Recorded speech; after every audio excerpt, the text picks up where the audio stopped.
All right, welcome everybody. We're back live again with our guest Jacob Clearfield. He's been on. He was on. You were on in late May, weren't you? Around then, yeah. Yep. Go ahead and tell us about the book you wrote, so that because there might be some people who aren't familiar with what you wrote and what we're going to talk about today. Sure. So I wrote a book called Anno Domini 2064. I actually started writing it in 2016, and my idea was to just kind of imagine where the world might be if certain trends that we're developing continued forwards. And man, unfortunately, those trends are still continuing forwards. So I didn't mean the book to be prophetic necessarily, but I definitely at times felt like there was a little bit of an inspiration pushing me to write it, and it makes me wonder sometimes now, quite honestly. Right, your vision of a former United States turned into a sort of what I would call a market communist country, because you make a mention that they're in the book that they're people still own businesses and things. Hollywood is still very much a thing. In fact, probably much more important even then than now, and all these other things. But it's still very much a top-down dictatorial system. So, correct. But yeah, we're here to talk about sort of things going on right now that are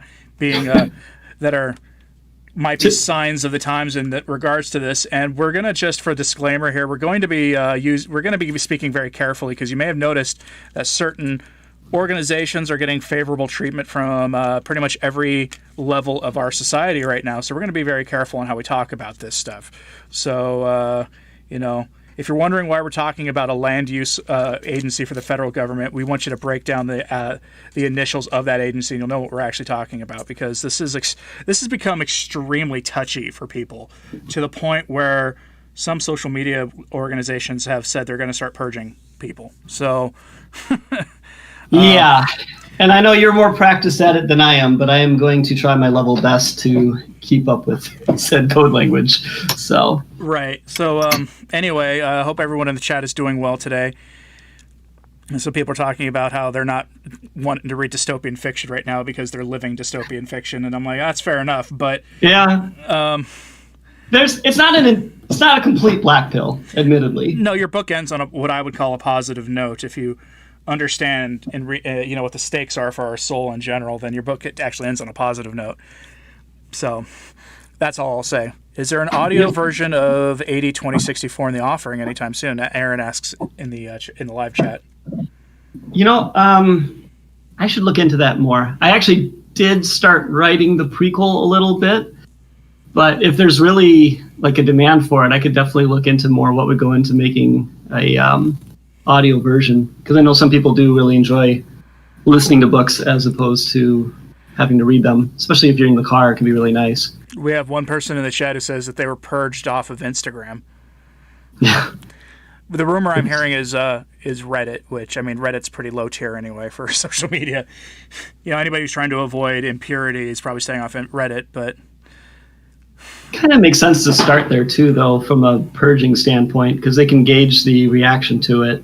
Right, because while it's the oldest social media page, it's probably the oldest active social media organization still. I mean, Reddit, I think, was around in the days of MySpace.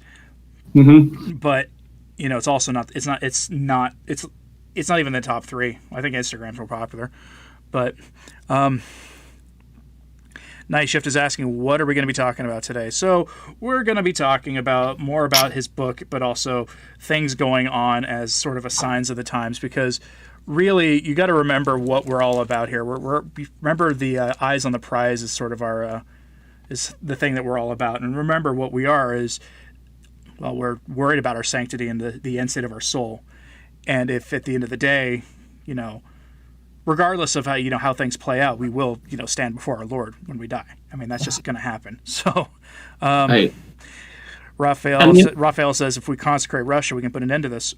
I'm going to have a video on that this coming week, another Fatima message video, because Sister Lucia said a lot about this stuff, and if you want the consecration to happen, there are some things you can do. So, CF our Healing says in Washington, apparently one can be charged with a misdemeanor for not wearing a face diaper outdoors. Yeah, just cover up the Imago Dei, and you'll be okay. They actually, I cannot wait for the court cases after all this is said and done, because I don't know if y'all heard, but that little secessionist movement in Washington came to an end, and the day after, all the business owners in the affected area filed a lawsuit against the city for how it handled things. You know, it was funny because I had talked to my dad about what had been going on out that way, and he is a business owner, and his first thought was, well, all those businesses that are being, shut down and locked up ought to start a lawsuit against the city. And that was the thing. They all the owners there had probably been on the phone with each other. Oh yeah, I think it just took some time, but eventually they did, and that's basically why it ended. Was the threat of legal action on the part of the property owners.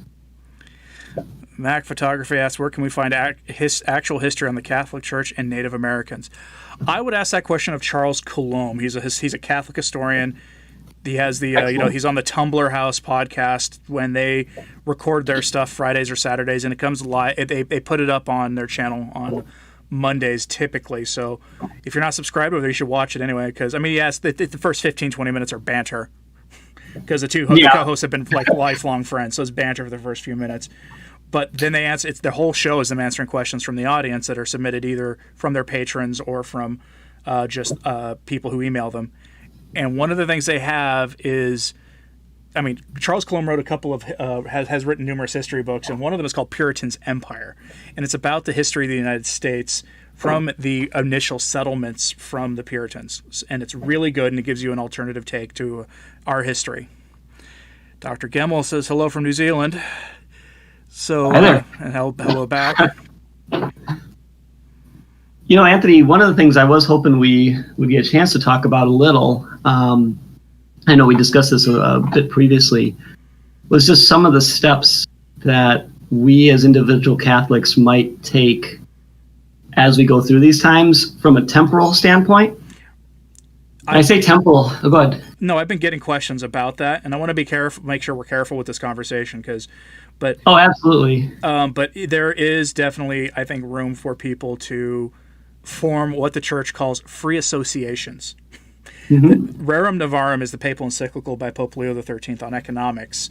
It's where you get the hard condemnation of socialism and the condemnation, I would say, of the forms of capitalism we see in the United States pretty much from that time till today, right? It's a defense of private property, widespread distribution, all this stuff. But one of the things that Leo says in there is the free associations should be protected. And he doesn't really give you a huge definition of what they are, but that's a very broad room in what the church says for free associations. And we would call them, I would say, mutual protection associations is how I would term it here, right? And, I think we should think of it in a bit of an organized hierarchy. So, we start with the fundamental unit of society, which is the family. So we need to know what to do to help protect ourselves and our families. And then we start to think about our local community and what we can do to help there. And then you can start to think, beyond that at the, nation level, perhaps. But I think there are steps that could be done as individuals for each of those levels. So we could even talk a little bit about within each of those levels what maybe individuals could be doing right now to help themselves and help fellow Catholics, essentially. Right. I think at the most basic level as an individual, one thing you should start doing, if you own your own home, and I use own in quotes, like one of the things I hate about our system is the number of people who actually own their own home in the United States is nearly zero. Because if the government can kick you out of your home for failure to pay taxes on your house, then you don't own the home, the government does. I hate to be the one to break this to you, to go almost to ANCAP libertarian territory here, but they're not wrong about that. But if you own your home... So you're talking to someone whose great-grandfather lost a farm during the Depression because the harvest failed and they couldn't pay their property taxes. So I hear you. Yeah. So, but I'm going to tell you, if you own your own home, I would advise, if you have the resources to do it, to go take a look at what the Catholics did in the English Reformation. Yeah. Build a little hole for a priest. I don't know if it'll come to that. It might. That's all I'm saying. if it comes to that, it would be nice to have, essentially what you could consider as a place where you stick your 25-year shelf life food you never actually want to eat, because no matter how good those guys who make it say it tastes, it's not that great. It might just be a place you store that stuff and you forget about it until you need it. On the other hand, it could become something important, and those little rooms are tiny, and most I don't know how, like most modern houses in the United States may not be designed that well for it, but you'd be surprised if you can find a good handyman from your parish who might be able to do it for you, for a good price. The ones that they built in England, I mean, they're very clever, but they are very tiny. So you don't need a whole lot of room. You just need someone with some skill to build it for you. That said, I also think what you mentioned about having some food reserves, making sure you have access to basic necessities, maybe having a little bit of silver or something like that on hand. Those are not bad ideas. I know right. Preppers sometimes get made fun of, but a little bit of prepping is actually pretty intelligent. And it's 100% Catholic, because in the Old Testament you had the example of Joseph, who knew famine was coming, so he stored up 7 years worth of grain and became, a sign of God's providence for his community. In the chat, somebody asked if I could record the encyclical on Christopher Columbus from Leo XIII. If you want to email me a link to that one, feel free. I might. This Saturday, I'm probably going to do his encyclical on Christian citizenship, because I think it'll be appropriate for 4th of July. Has anyone read Fatima and the Great Conspiracy by Deirdre Manifold? It's a very interesting read. Nope, I have not.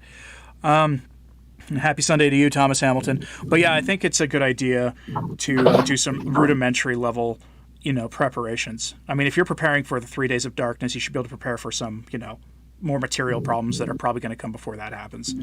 Right. I mean, just looking at the things that have happened so far, having a 2-week or a month supply in advance just makes good sense, Right. So, we're now entering phase 2 of the affliction, right? So it's bounced back rather predictably, and if our billionaire tech CEO and philanthropist is to be believed, there will be 7 of these. Probably the 3rd phase will probably kick in right in time for the election. Fall will be perfect time for it. It'll be perfect timing for it. Having extra canned food on hand, you might be like, if you live alone and you want to, rely purely on providence, as some people always say whenever I bring this stuff up, that's up to them, I guess. But I have a child, and I have a duty before God to feed my child. So, Any thoughts on the Assisi summit the Pope has planned? You find interesting how it's time.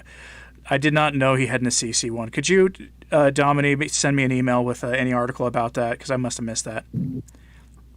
I saw something this week too about the Amazon again, being brought up. So I'd have to look into it more too. But I'm being asked if I think we have 2 years or so before priest holes might be necessary.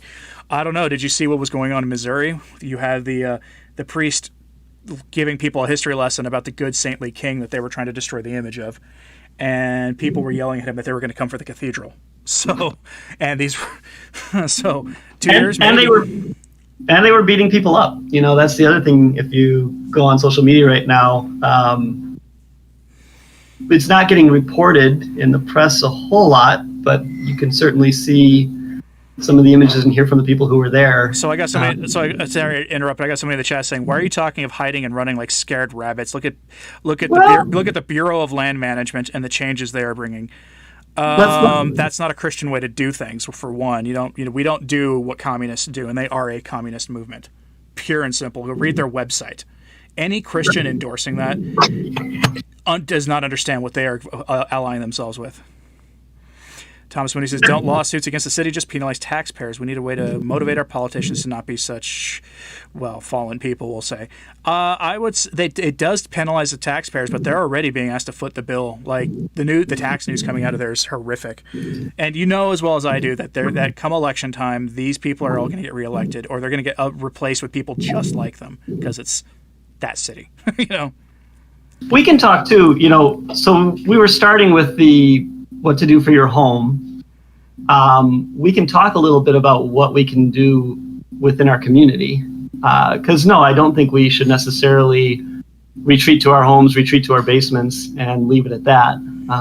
Right. Our mutual mutual protection association thing is not a run and hide. I'm talking about having a priest already means you're ready to give a shelter to a priest in case that's all they have left. Right. But when we're talking about is, we're talking about the ability to, put people in front of your parish if need be. Right. Or your cathedral. I have a friend who a couple weeks ago, when the president was in Tulsa, he and some other people just quietly stood vigil outside the cathedral. And good on them for it. So I've got someone saying, "Hey, what do y'all think about the MGTOW movement from a religious perspective?" It's not something Christians should do. If you're called to the single life, which is very few people, then embrace it. If you're called to the religious life, you embrace it. If you're called to the married life, you embrace it. Most people are called to the married life. We should take careful prayer and discerning, but not. He says he doesn't have any interest in dating. Well, dating is a modern thing. Like, try to think in like classical traditionalist terms of courtship, right? Like, my wife made me meet her parents before we could be more than just people hanging out together. I had to ask her dad's permission to marry her. Don't get caught into all these modern forms of so-called dating. I mean, what's going on in terms of like these dating apps and things is absolutely disgusting, and you're not going to find a good woman that way. It is hard to find a good woman, but they are out there. They are. I met my wife in an RCIA program. I was the teacher, she was the student. I was the bad teacher. So be it. For the crass joke here. Patch, member of the channel, says if the food chain is broken, you might need a stock of food sooner rather than later, especially with things going on. Jen Swain, I'm not going to approve that comment, Jen Swain. That you're using algorithmic flagged terminology in the chat. If you're if you are just a big supporter of that movement, you go watch something else. Just be a good Christian with a pew, yeah. Wink, yeah. Make sure you're very comfortable with the pews. As Christians, you should all be, especially in these times. Thomas Hamilton says, some other Catholic guys who went MGTOW because of the massive immoral push with contraception, medical Moloch stuff. No, and MGTOW is, I understand it. I just don't think it's the right way. I think it's more valid to say you have no interest in secular women, that you only want a traditionally minded Catholic woman, recognizing that she's probably not a saint, that she's a sinner like anybody else and has her own cross to carry in life. But at the end of the day, what it is you're getting yourself into. And with somebody like that, at least you understand you have a common set of values.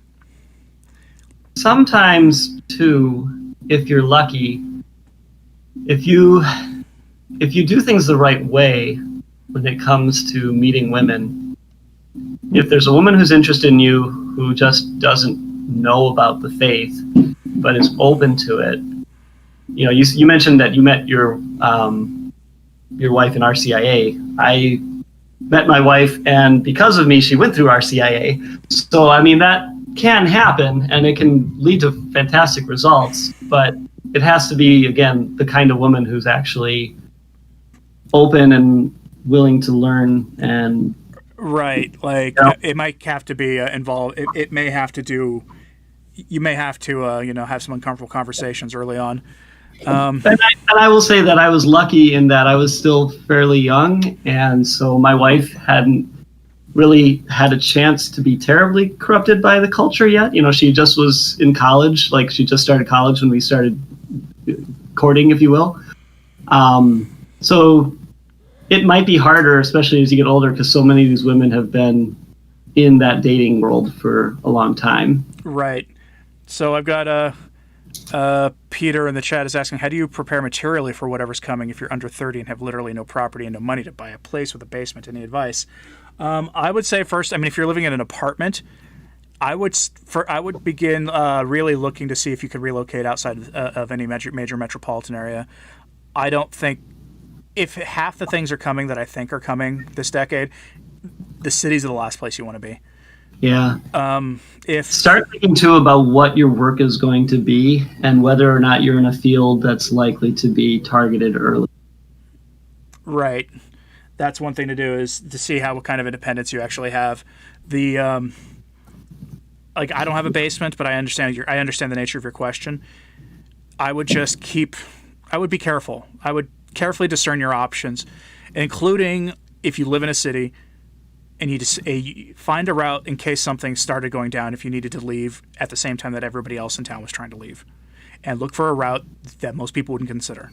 That's what I would consider too. That sounds bad. I'm not trying to scare people here, but I mean, I put up these "We Were Warned" videos twice a month for a reason, right? Because it's like, I thought they were just entertaining, like Catholic prophecy, long before I started this channel. Until I read one that I thought was someone else, that I thought was another prophet, like somebody, another mystic of the church, something I'd reread, and then realized, no, this is just something that was said by somebody literally centuries later that sounds exactly the same. And at that point I began to realize that there's a pattern here. And so take these things seriously. But all this stuff, this could just be, some crazy coordinated election stuff. And, I saw a post on Facebook that said the Bureau of Land Management won't matter after November 3rd. That's also highly likely to be true. So I shared on Twitter a search for mentions of that group on Google, like using Google Analytics for web searches, and it was amazing. After 2016, 4 years. Yeah, they just went silent for 4 years. It was the most amazing thing. Yeah, I definitely think there's some of that going on. Here's the thing: we don't know, So if you can take precautions, it certainly makes sense. I can tell you from being within the healthcare industry, any large corporate structure, really, you are seeing this trend that's hostile towards faithful Catholics. And I work at a Catholic hospital. So if you can find a career or a place to work that's more independent, or where you think you'll be more sheltered from that's ideal. If you can live in a place that's going to be a little out of the way and a little more sheltered from what could happen, again, that would be ideal. Not everyone's going to be able to live the ideal. That's just not feasible. But if there's time and the opportunity is there, it would be better to think about this stuff seriously and look at those opportunities seriously than not. Right. So Marcia says in the chat that she went to Our Lady of Peace Retreat House in Beaverton and encountered a woke nun. I would say more like a red-pilled nun. Woke is usually something I associate with leftists, but I understand what you're saying, Marcia. Fun fact: I attended Mass with Archbishop Sample there. It was a Novus Ordo Mass. He was the celebrant of the Mass, but it was Archbishop Sample, so it was a very reverent Mass. It was part of a diocesan seminarian, not seminarian, but diocesan retreat for those, considering the life of the seminarian and the priest. And I attended Mass with him, stayed at that retreat house there. And then a couple years later, I had a marriage prep retreat at that same place. It's run by Order of Franciscan nuns that are out of the Middle Kingdom. So wonderful little ladies. My favorite piece of Catholic artwork is there. It's a statue of our Lord on the cross, but one of his hands is off of the crossbar, and he's reaching down to St. Francis of Assisi, who was reaching up to him. It's one of my favorite pieces of Catholic art. Sorry, I apologize. My wife just turned some music on down here. No worries. Sean Campbell wonders if I've ever heard of a visionary called Jennifer. That's not a lot to go on. Apparently approved by JP2, had visions or locutions where Jesus told her of an upcoming war after economic collapse. No, Sean, I haven't heard of that, but if you want to send me an email to any links about her, if she's been approved, if she's received approval, I'll look into her. I'm not I don't do like non-approved apparitions and visionaries and things. People send me stuff all the time about like the Book of Truth and all this other stuff, and I'm like, hasn't gotten an approval from a bishop, so I'm not touching it with a 10-foot pole.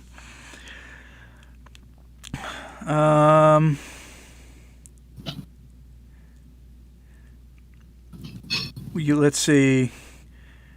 I got a comment that I need to approve. Those that wish to have ethnic supremacy hate Catholics too. Either these maniacs get power. It's bad for us. Yeah, I don't I just the situation in this country is spiraling very quickly, and it's. I mean, I know it'll save this country if the country turns to Christ. We are on the verge of a great religious awakening. We are due for one, but I almost wonder if the mechanisms of society have, because they happen cyclically, and we're past due for another one. But I almost wonder if like the culture is in such a rotten state that it's not going to happen, or if it did happen, it would just be some horrific Joel Osteen kind of thing. Well, you do have to wonder if what we're really seeing right now is sort of an anti-religion. And it is. Tim Pool, I think, has been saying this pretty consistently, that whole movement is a religion that you're saying going on right now. Right. So what if the energies of this so-called Great Awakening this time don't go into Christianity? They go into a new paganism, basically. Yeah. So Radix, I got to say, every comment you've made in the chat, I've had to approve. I don't know why. They're mostly pretty vanilla. Like MGTOW helps destroy the nuclear family. No, portraying women as evil and narcissistic and materialistic. Not all women are like this. This is true. Now, if I were a traditional-minded Catholic guy, I wouldn't, and I was out there trying to, meet my future wife, I wouldn't be, meeting her on college campuses or meeting her at a bar or something. I'd be, church and church-adjacent things. Right. Have I ever heard of the arrests of the people who pulled down the Franciscan saints, the landmarks? I have heard that there's some of that, and I've also heard that the president is tweeting out wanted posters, which is perfect. Like there are a lot of people who are going to be going and doing a lot of time and doing a long stint because of their activities. And I remember. Do you remember when you had these things going on at Berkeley a couple of years ago with the fires and things, and how quickly the guys on 4chan found who these people were? Yeah. I mean, they have like magical ability. Like their ability with the internet is pure magic, as far as I'm concerned. It's sorcery. Oh, the internet sleuths are really quite something. And you wonder sometimes if some of those guys don't work in jobs that give them access to more things than you ordinarily have, because it's crazy. Oh, I know. But I also find that it's obvious that some of those guys are just high school kids with a lot of time on their hands. True. So Thomas Hamilton on his MGTOW issue is that he went that way because he wasn't ready, which is completely understandable. You're also discerning to be a priest, which is great. Every Catholic guy should discern to be a priest, unless, of course, they have, disordered, I don't know, inclinations. Otherwise, everyone should spend their time discerning the priesthood. It's weird. When I stopped discerning, 2 weeks later, I met my wife. So funny how that works. Byron James about Saint Faustina visions. The day she described as her worst day, whereby she felt as though she herself was in the Garden of Gethsemane. Diary, 17th December 1936, the birthday of Pope Francis. Okay. I've never read St. Faustina's diaries. I have it. I just haven't had a chance. Richie of the West with a super chat. Thank you, sir. He has a prepping list. Let's see. He's recommending a personal protective device in the size of a 9mm or 45. Lots of things for it. Wants you to have a rosary. A lot of silver coins, which are $20 an ounce. Maps, a Bible, MREs, lots of water. I would add to that water filter. You want to have a water filter, like a good one. You can get them at REI and Cabela's and all these kind of places easily. You can buy them online. You can go find the humble water filter merchant and supplement salesman who has his own news site about information and conflict, who got booted off of every social media platform. You can buy one from him if you want. I've talked to preppers who actually say his products are actually really good for that stuff, which is probably good. It's worth keeping in mind that, if you need to get more food, hunting is always a good way of obtaining food, which means you need to have the instruments that allow you to hunt. And, if you want to hunt bucks, there are certain things that are particularly effective. Right, and other things that aren't. But he suggests a bag-out kit. Having a backpack filled with basic survival items is something you should have. Everybody should have anyway. I live in tornado country. Like, when people 100 miles north of me run the risk of having a bad winter where they might not be able to leave their house for 3 weeks. Yeah. So, like, in Catholic circles, people, it's almost controversial for people to talk about having, several months worth of food on hand. But it's like, if you live in an area where It might snow in December, and you may be spending several hours just clearing your driveway, and you may or may not be able to drive anywhere. It's not so controversial anymore. But yeah, no, Richie of the West is correct. I think that there are basic things that you should have people should have. There's information about the Assisi Some of the Crux website. Essentially, it's Francis. Oh, you're talking about Yeah, he had the economic summit was originally planned for May, but the affliction delayed it, and so now they're looking at October. And right. it's happening right at the Miracle of the Sun feast, or the anniversary of the Miracle of the Sun.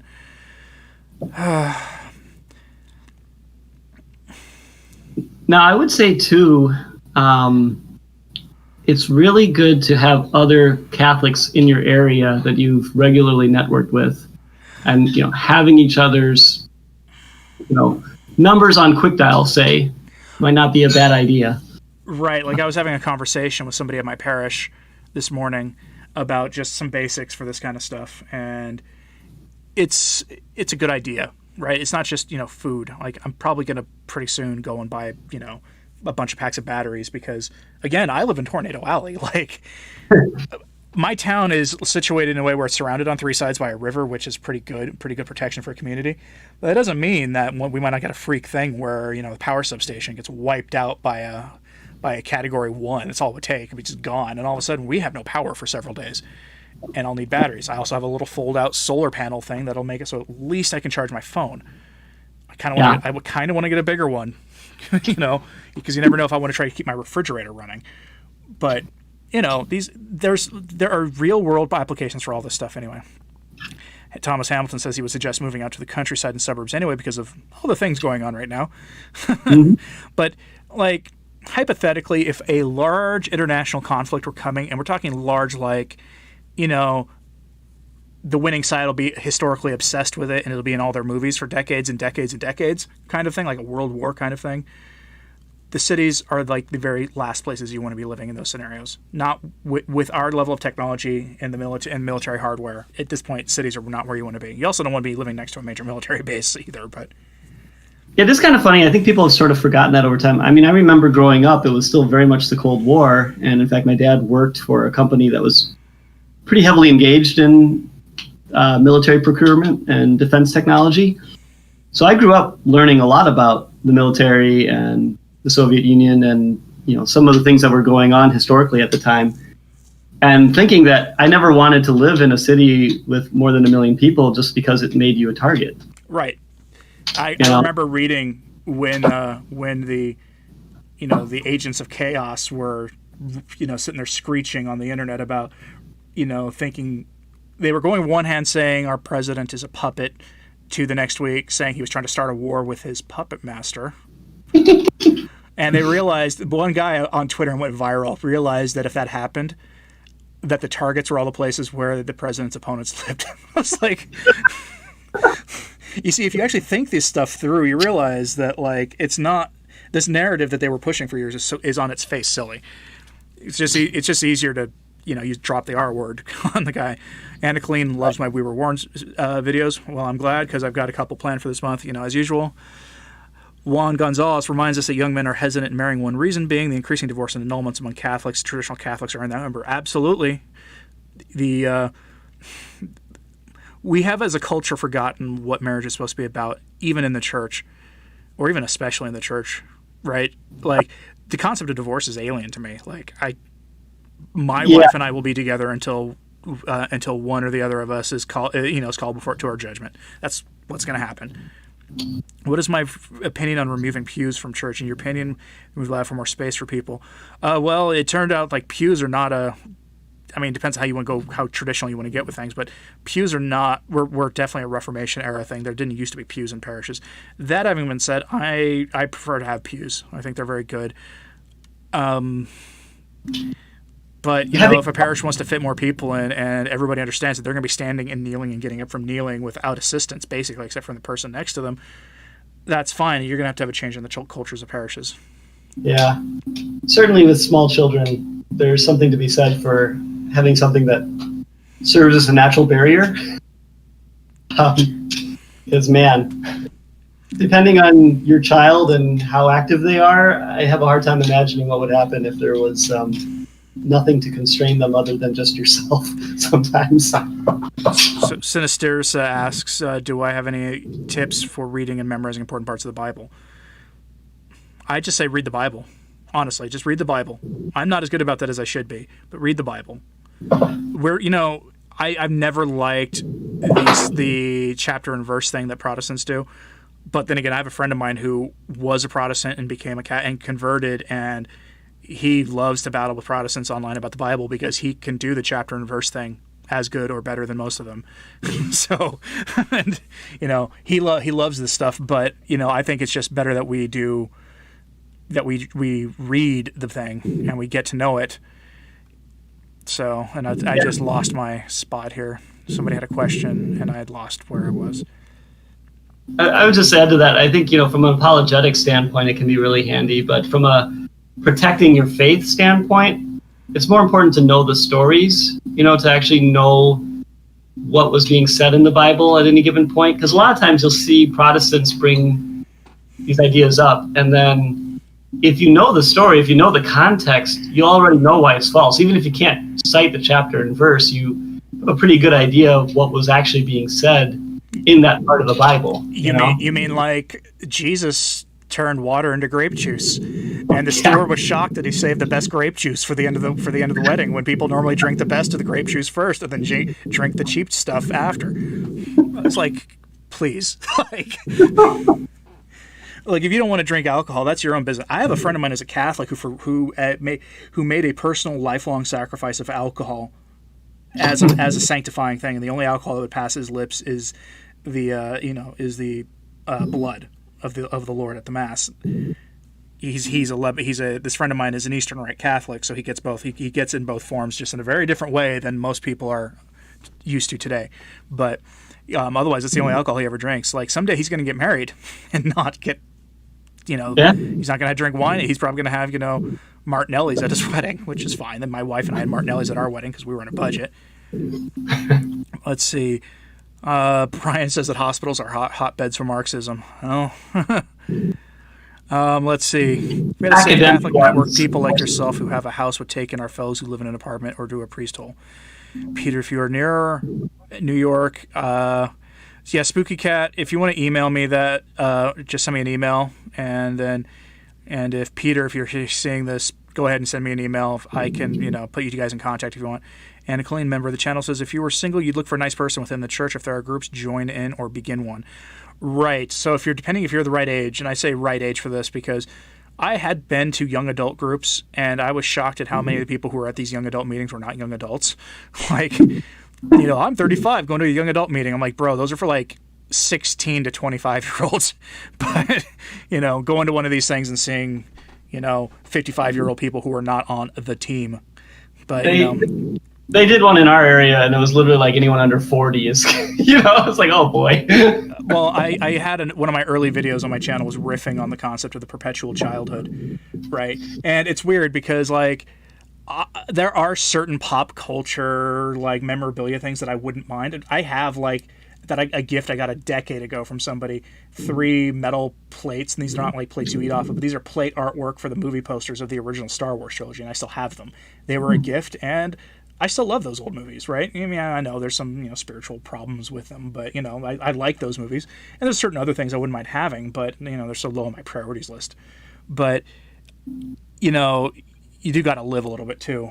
Let's see. We can appreciate art that's not wholly Catholic. So long as it's not degenerate. I mean, if you go to the Vatican preserved a lot of, ancient artwork from pagan cultures, right? And it's okay, right. It is, and I'm reminded of one of the priests who shall remain unnamed on Census Fidelium. And remember, if you guys know who I'm talking about, don't put his name in the chat. The priests there don't like having their identities exposed because they say things that go against the things that the fraternity tell, the official line of the fraternity and things. But they're one of these homilies one of these priests gave was about how there's a weird tendency amongst traditional Catholics to be Calvinist in our thinking, and we need to stop that. What scripture verses do I suggest? For what precisely, Thomas Hamilton? Teresa Baker Carl knows the artwork I'm referencing. But anyway, let's. I mean, the chat's very alive right now. Deagle.com has always been a website that interests you. It shows huge depopulation in the West by 2025. Julian Assange said a few years ago that the U.S. government uses it for policy making. Maybe, probably with having to do with border-related issues. So, Cassie Glass says, get on Parler, thanks. No, don't get on Parler. If you read the user terms and conditions, you're going to be paying for lawsuits that go up against them, so don't get on Parler. Their terms and conditions are psychotic. I started a Parler, and then I got off of it. So, and a bunch of my friends have all gotten off of it after reading the terms and conditions. But anyway, in fact, these days, to try to stay on our target here of what we're talking about, we're talking about, the state of things and sort of, how this looks in relation to our guest's book, Jacob Clearfield's book, Anno Domini 2064. And if you haven't read it, it's on Amazon. I bought a copy. It's great. I enjoyed it, but it's about, it follows basically one character in this sort of post-United States dictatorship of, a market Maoist dictatorship in North America. You basically said that you told me that you gave me the only hint about the backstory was that it got to the point where the America's left-wing party decided to just nakedly run on the platform of abolishing the Constitution and starting essentially a new government. Right. And they won. And they won handily. So I use a chapter in there where the protagonist ends up going to an art museum that basically has a presentation of art from that period of transition. Mm-hmm. And I use that to kind of show the steps that would bring the current United States into that sort of future dystopia. Mm-hmm. And what's really scaring me is just how much of it is starting to happen. Mm-hmm. Like, I saw it as a possibility, and when I wrote the book, it was just meant to be sort of a warning, like, this is what could happen if things keep going this way. But I didn't want it to go that way. So the fact that it continues to trend in that direction is it's concerning, you know?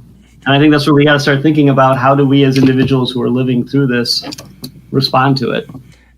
Right, like we have to be witnesses in the culture, in the public realm for the things going on, but we also have to be realistic in the our duties to both be willing to put on the white or red crowns of martyrdom if need be, but also to provide for our family and friends and hopefully be part of that group who will restore a Catholic and Christian Catholic specifically, but broadly Christian culture after we get through the other side of what's going on right now.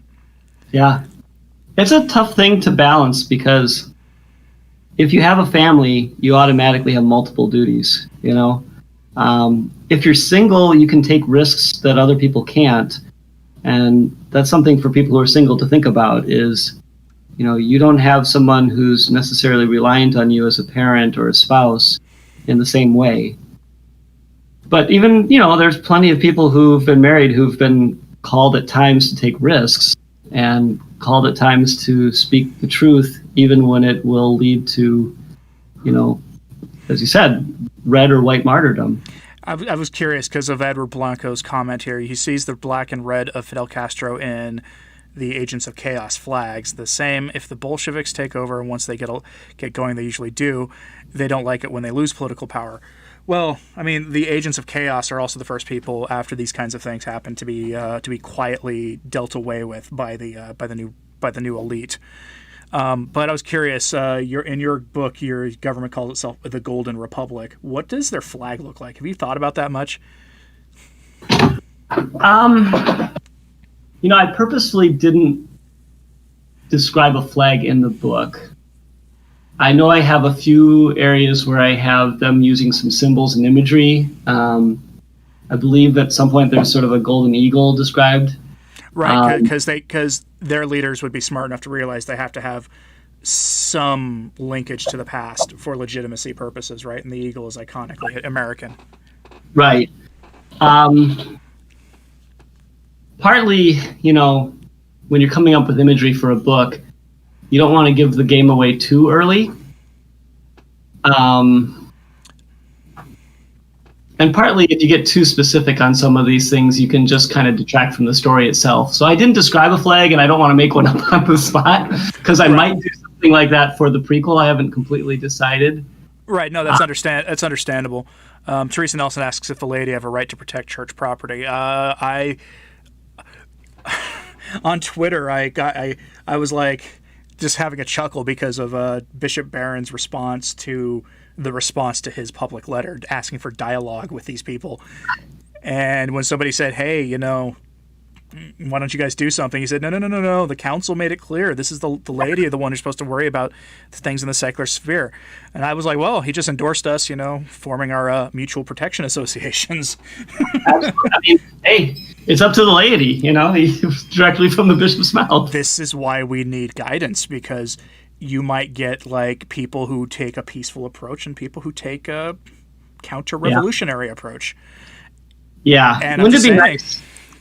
Wouldn't it just be nice if you had a bishop who said, for the protection of our, parishes, we want X, Y, and Z to happen? Right. It would be nice. I also say that I wish we had a Dagger John. If you're not familiar with Bishop Dagger John, he was the Archbishop of Baltimore. Or no, I believe he's the Archbishop of New York City during the Know Nothing era. And Catholics were being targeted all around the country for brutal violence from Protestants. And things were starting to get heated in New York City, so he just walked into the mayor's office, who was an elected member of the Know Nothing Party, and basically told him, this keeps up. He says he hopes nothing happens in New York City, and the mayor just looked at him and smiled and said, "Oh, are you afraid for your churches and property in the lives of your parishioners?" And he says, "No, I'm afraid for the future of the city, because if anything happens, my people will burn the city to the ground." And nothing happened. So I don't know if that's the proper response, but Catholics should be prepared to defend themselves and defend the church using the proper methods, right? It would be really nice if the secular authorities were doing their job too, but that's, and federalism plays into that in terms of like the top office, but like the local people should be smart enough to realize that businesses will leave and they will lose billions of dollars in tax revenue if they let this stuff happen. Like it's already happened in Seattle. Some billion-dollar corporation left. I mean, one thing we keep seeing here is weakness invites aggression. So as these mayors and governors are weak and don't put down some of these effectively insurrectionary behaviors, it just grows, So unless we see that turn around, we can expect more of it. Yeah, people are recommending if they're making kits to have a water storage, basically a Berkey water filter and a rain barrel or two. You can get 5-gallon water bottles. Yeah, you need water to survive. I mean, that's what you need first. Filters are really good because if you have any access to water, if you have a good filter, you can use it. Whereas just trying to hold on to bottled water, that runs out pretty quickly. Right. So that's one of the things that's on my mental list, is to just get more filters. Thoughts on the recent weather happenings in the affliction home ground country? I'm not sure about what you mean by weather. If you want to email me about weather, I managed to get my email inbox. I haven't checked it since I got home from Mass. Like, I got home from Mass and saw that I had 10 minutes to get online. So, but I got it down to around 40 in my inbox right now. So if you want to send me some any links, if you're talking about the quasi-darkness thing that happened there, I haven't seen any good articles about that. That's why I haven't reported on it, because it's definitely the kind of thing I would report on. Man, the chat is really backed up. I'm going to have to really skip ahead. Cassie Glass, am I joining Parler? No, I am not. I'm never joining Parler. There are terms of service say if they go to court, you pay for it. Okay, pass. Aren't they based in Australia too? That's what I've heard. I was paying attention in a Facebook thread of a friend of mine and a lawyer friend of his as they were going through line by line the terms of service, and it was so disturbing that I was like, nope. Yeah. Jerry Pollack, he says he said that he'll send me a review of Poland and some articles about it. Well, I think you will make it on your own channel. Good. Give them with more. Good, Jerry. The channel's name apparently is Extra Omnis. If If a view from Poland is interesting to you, go check it out. Send me an email, Jerry. I'll put a link to the channel on my community section. One thing you noticed as Protestants is that they take very oddly specific chapters and verses justify their views while completely missing the bigger picture, so knowing the stories in the background. Right, like, the Mary has no significance line that a lot of them take is really weird once you... Like, have you ever noticed the major female figures in the Old Testament all defeated a sort of Antichrist-type figure through a blow to the head? You ever notice that? Go back and read them. After Eve, almost every major female character who's positive, because there's some negative ones in there, but they all, like, take out their enemies with a headshot. Some of them in pretty gruesome, awesome ways, too. Like, I'm surprised there's never been a movie about Ruth, right? Like... Yeah. Then again, these days, I think the last biblical movie made by Hollywood was Noah, and I haven't seen it. I looked at it and realized it was going to be terrible. And every Catholic I know who saw it was like, yeah, the movie was bad. That's what I'd heard as well. I didn't see it for the same reason, actually. But did you know that Yoda is a demon of wisdom that was summoned by a warlock? That might be the name of it. It wouldn't surprise me. I know that Lucas took a lot of names for things from, like, mythology and such. A nearby convent stripped their pews of kneelers 12 years ago. Strange, since they are nuns in mostly aging order. Hello, we're supposed to kneel. Yeah, I don't understand this. Let's see. Edward Blanco, see them bring down the landmarks no matter whose and what they stand for. Yeah, that's why we are in a cultural sort of moment right now where that happens. That's why I had my video on iconoclasm. People really need to get familiar with what the concept is. Teresa Nelson says that trads can go off the deep end just like Novus Ordo goers. Very true. It's very true. Although most of the trads I know at my parishes that I've gone to are all just normal but traditionally minded Catholics. Do I have a fax machine going on in the background? No. Do you have a fax machine going on in the background? I do not. Okay. Can I touch on the dangers of listening to messages from Medjugorje, especially with the situation of the world? It's possible to hear a bogus message. I mean, Medjugorje, there are people out there have done like long essays on the number of heresies in the Medjugorje message, and that should be enough to get people to scare away from it. Another thing Protestants will overly hyper-focus on chapter and verses. Yeah, I mean, there's an idolatry of the Bible.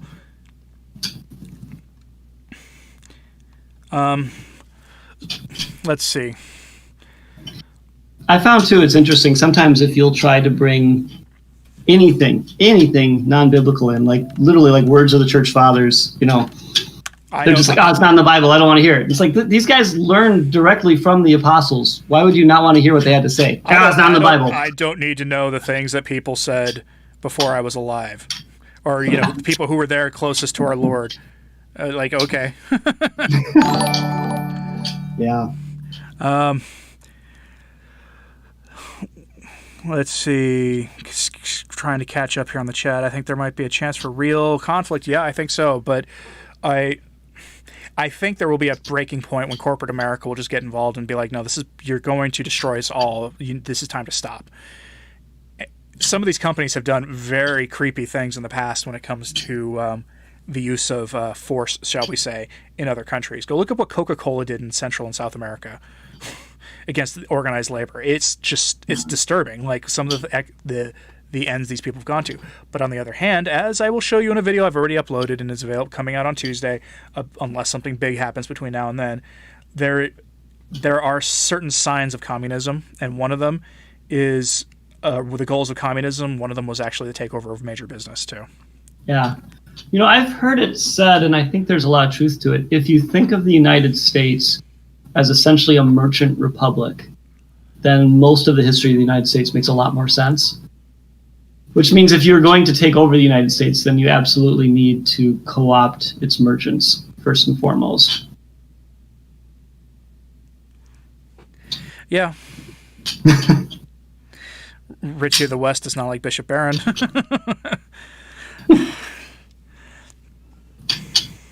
A lot of people are still endorsing Parler. I don't endorse Parler. I don't understand where that came from so suddenly. You know where my became a big thing. My first red flag was when literally all the establishment conservatives started and joining it. Like they all did at the same time. And I was like, yeah, okay, that's weird. What do you guys know that we don't know?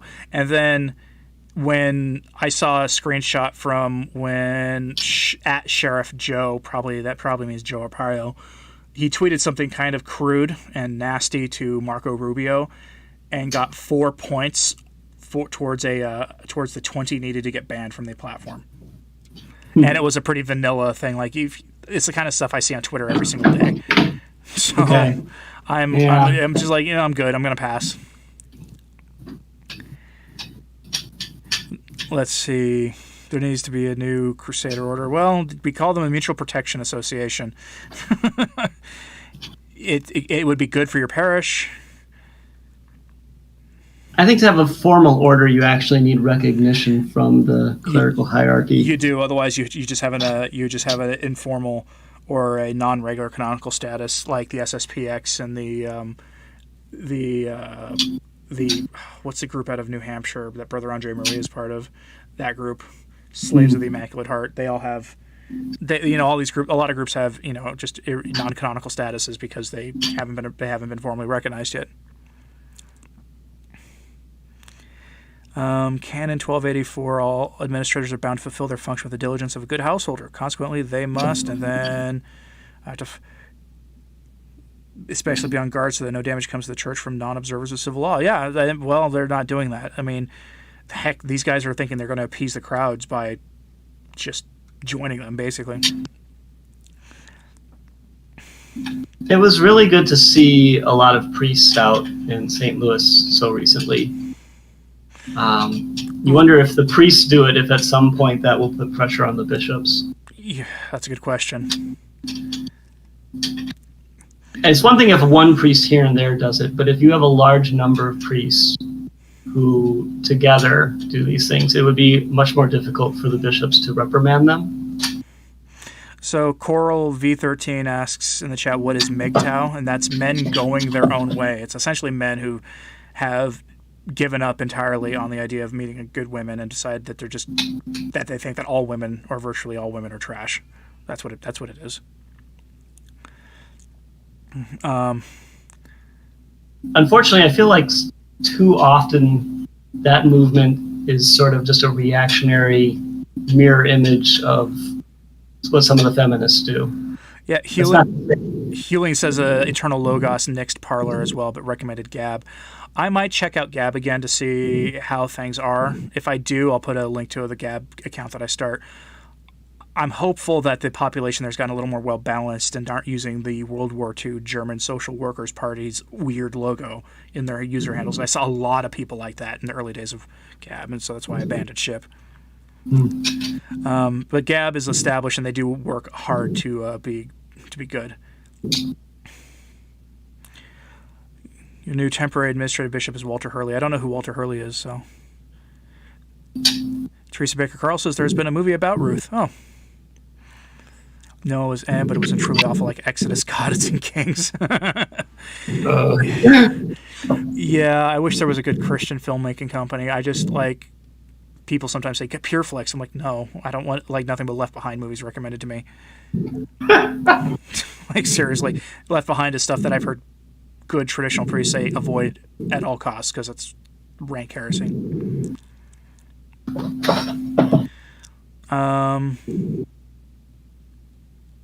See if Healing says he's called for alliances between both the orthos, trads, and even the evangelicals. Yeah, no, I wouldn't necessarily be against that.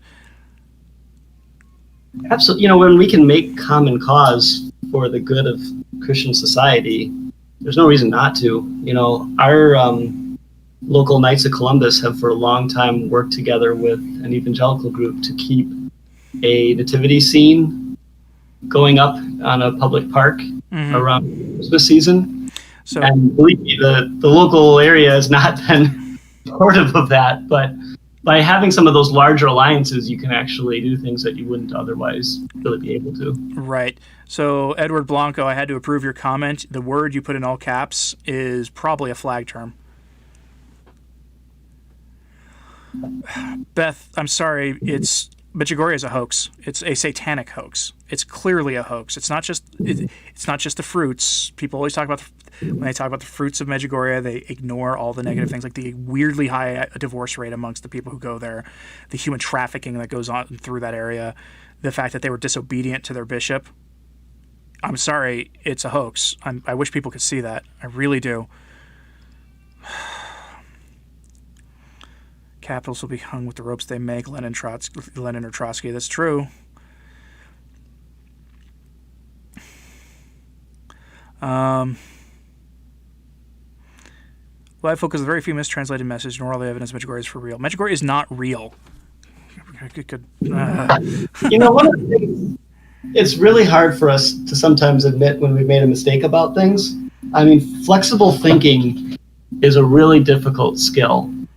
In medicine, you can start making a diagnosis and you think for sure you've got it. And then you have a piece of information that shows you were wrong. You have to be able to change your mind and move on. And I've actually seen in medicine nearly horrible outcomes when a doctor gets so stuck on a diagnosis that they miss information that clearly shows that they're wrong because they're so stuck on it.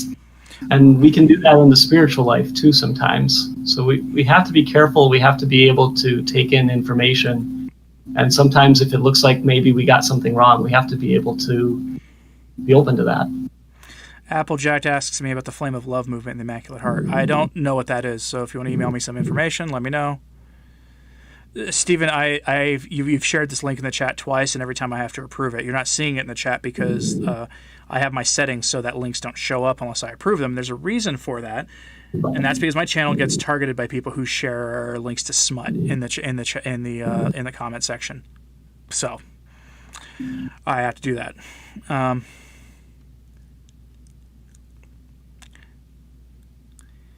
Yeah. Sorry, like anybody who thinks that one of the messages in Medjugorje talks about essentially universalism, and universalism is a rank heresy. Beth Watkins, I'm not a fan of Father Michel Rodriguez. I'm sorry. Every week I have to I start having to argue with people in the chat. It's very strange.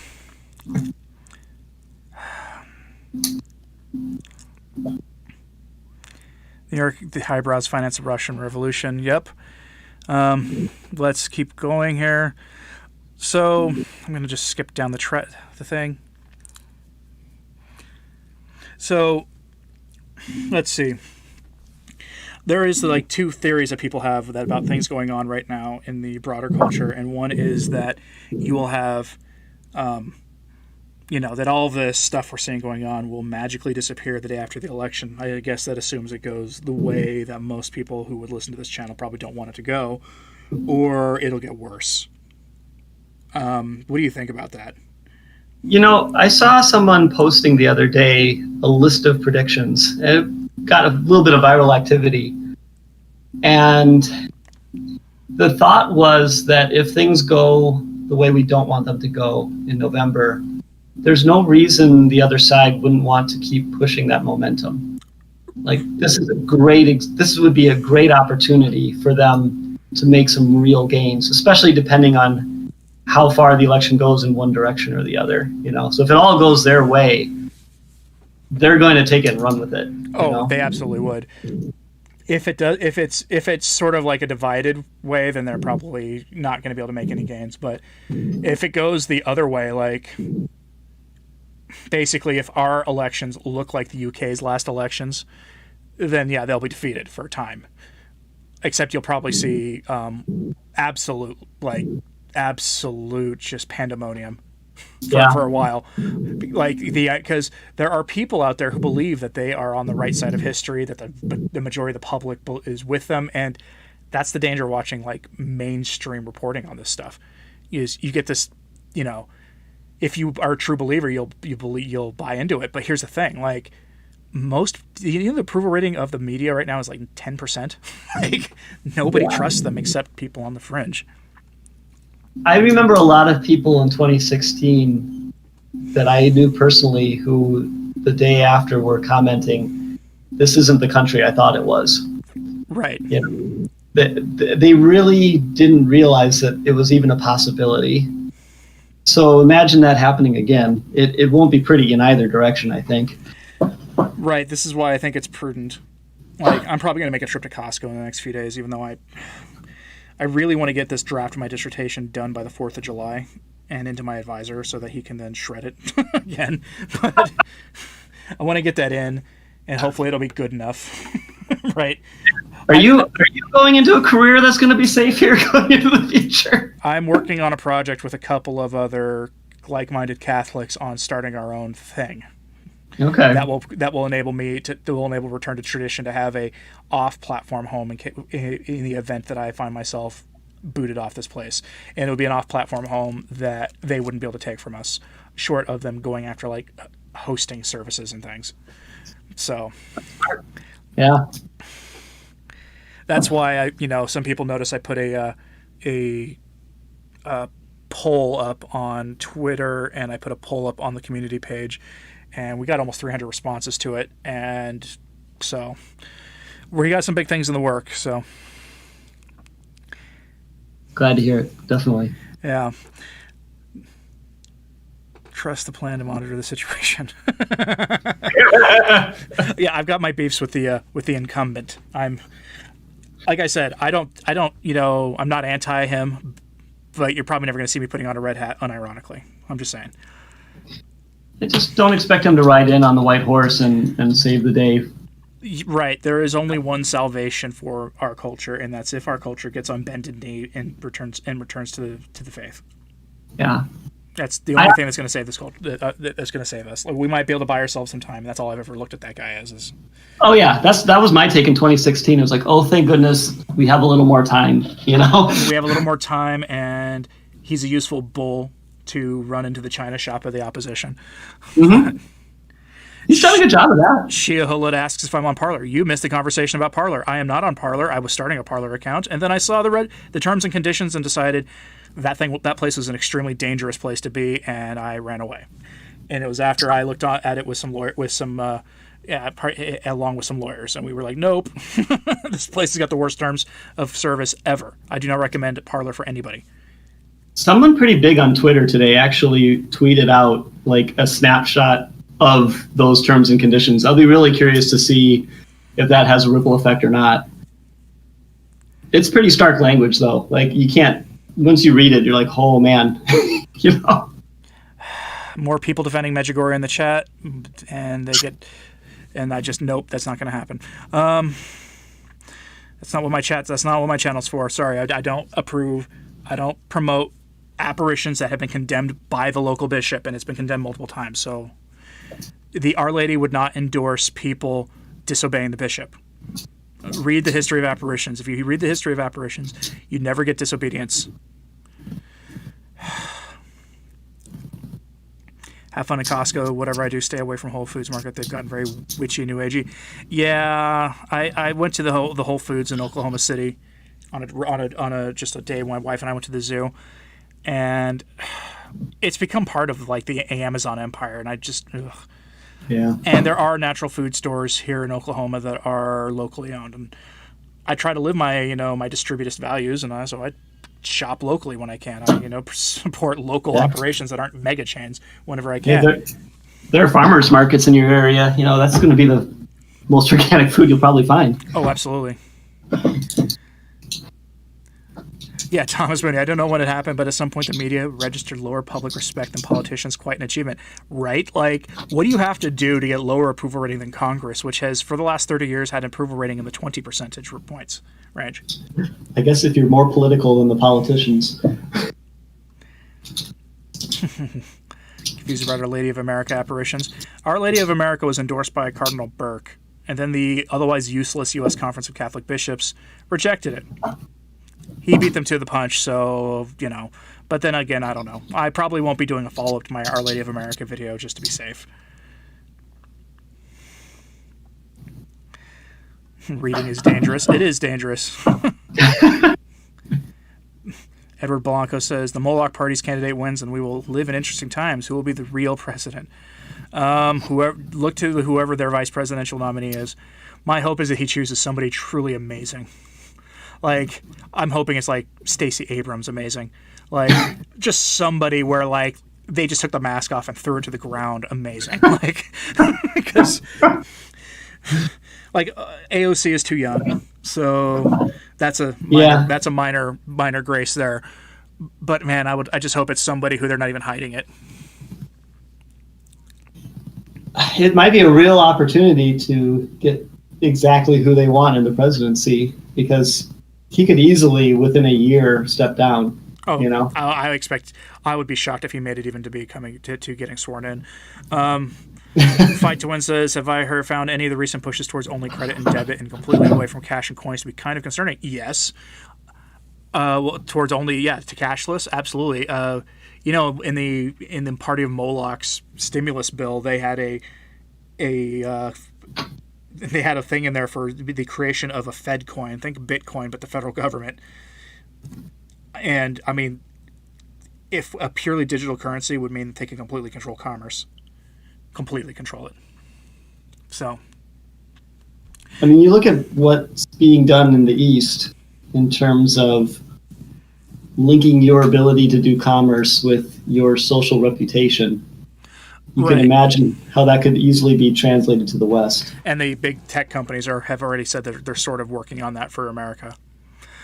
They don't need to, though. All you have to do is Google people, and you can destroy them. So, yeah.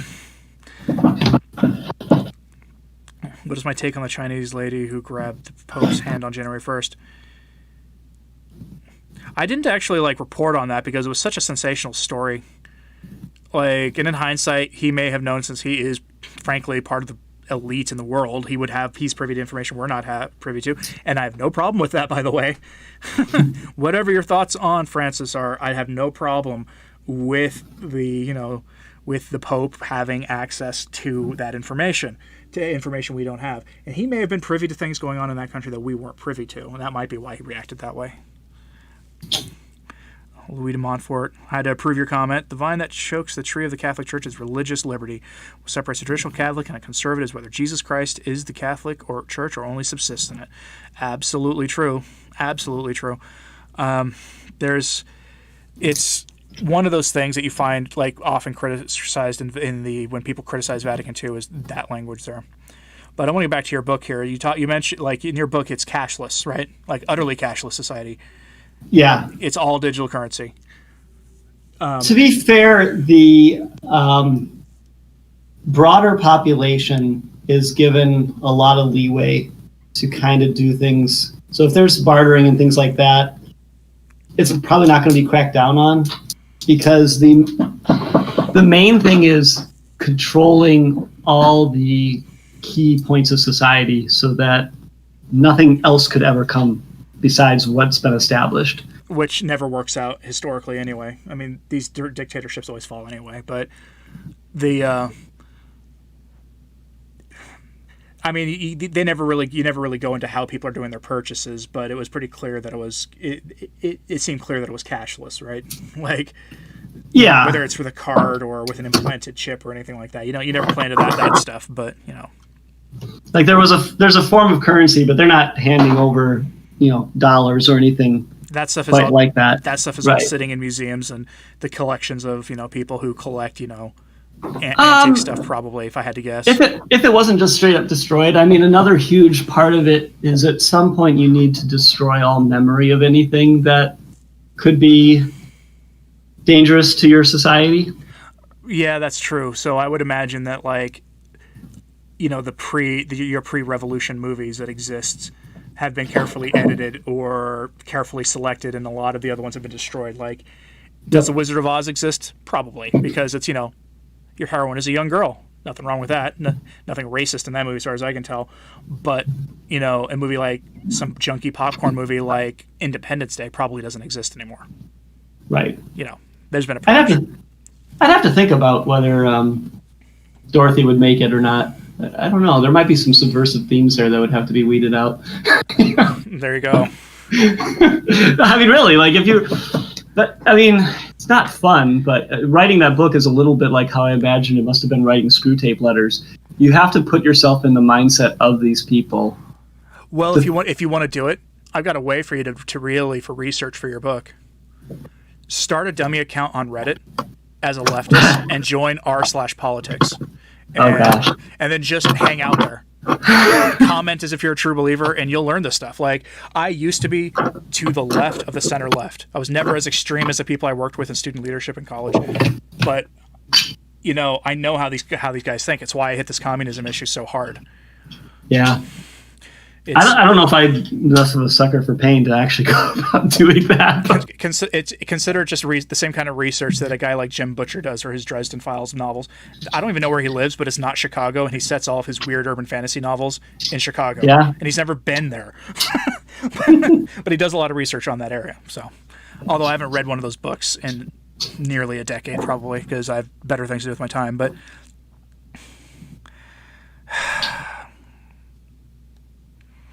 I'll be honest, the Gulag Archipelago, like for me, and just like reading up a lot on how the Soviet state worked, definitely influenced it quite a bit.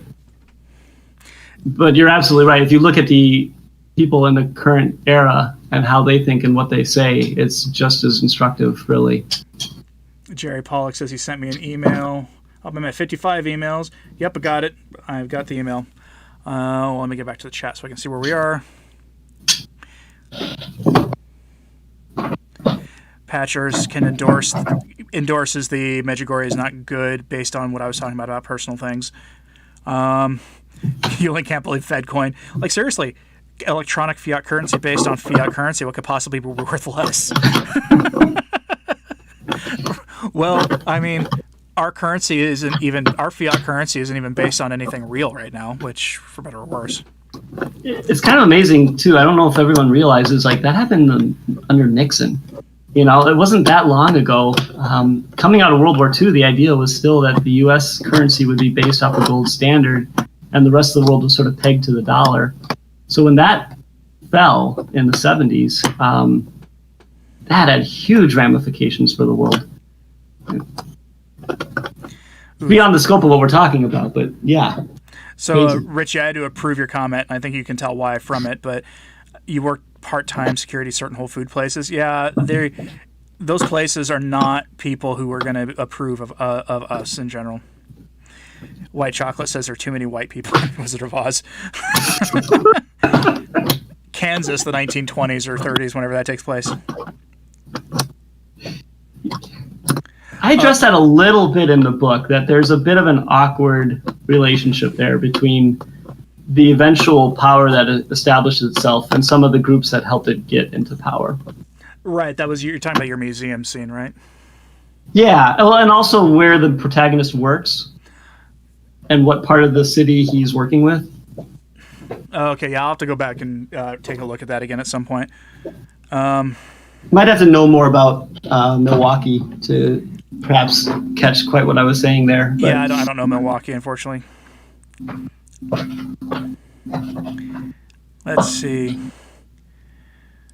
Wizard of Oz was a metaphor for the Fed. Yeah, no, that's not even a joke. Like, go read the book, The Wonderful Wizard of Oz. The Yellow Brick Road was its commentary on the gold standard. It led to the Shining City on the Hill. I mean, L. Frank Baum talked about that. Like, book two is very red-pilled, by the way. Like, it's astonishing, like the stuff he's saying in there. In book 2, the follow-up, it's about a young girl who leads a revolt of women against their husbands, and basically makes the men take the women's roles over, traditional women's roles. It's very much a commentary on the feminism movement of that time. The books definitely wouldn't survive. The movie, maybe you could try to pretend that none of that's in there. You know what I mean? Well, yeah, I mean that stuff's not in there. Like, there's no gold standard commentary on that in that movie. Right. There's a Yellow Brick Road, but you wouldn't necessarily know what that means or that it was meant to mean anything other than just it's pretty.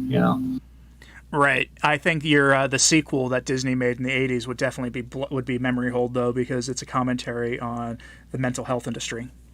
And don't know if you've ever seen it, but it's very dark, and you get sights of the Emerald City as a post-apocalyptic wasteland. The landscape looked like if the Judgment Day and the Terminator movies happened in the land of Oz. Yeah, I haven't seen that version. I saw they did that Oz movie. Was in the aughts, I think. Oh yeah, the Oz the Great and Powerful with James Franco. I actually liked that one too, partially just because I thought it was like they nailed the con artist that the wizard was in those. Like you actually have to pay attention to the Wizard of Oz, the original movie, to get that the wizard was actually a con artist. But James Franco really lays it on thick in that. Did Malachi Martin have insight and info about whether Pius XII and Mussolini's windfall in the Vatican bank meetings in 1945 is Martin the Lansing character? So for people who don't know, I recommend, if you're going to read Malachi Martin's Windswept House, you read Vatican first. Besides the fact it gives you a lot of insight into the current situation of the church, because it just simply outlines all the major scandals in the church from 1945 to the early 1980s when he wrote the book, and it lays them all together and links them all. And from there, you can easily put the pieces together. And then if you read Windswept House, it starts in the early 1980s or in the mid 1980s. So, did he have inside information about that? I would guess he did about some of it.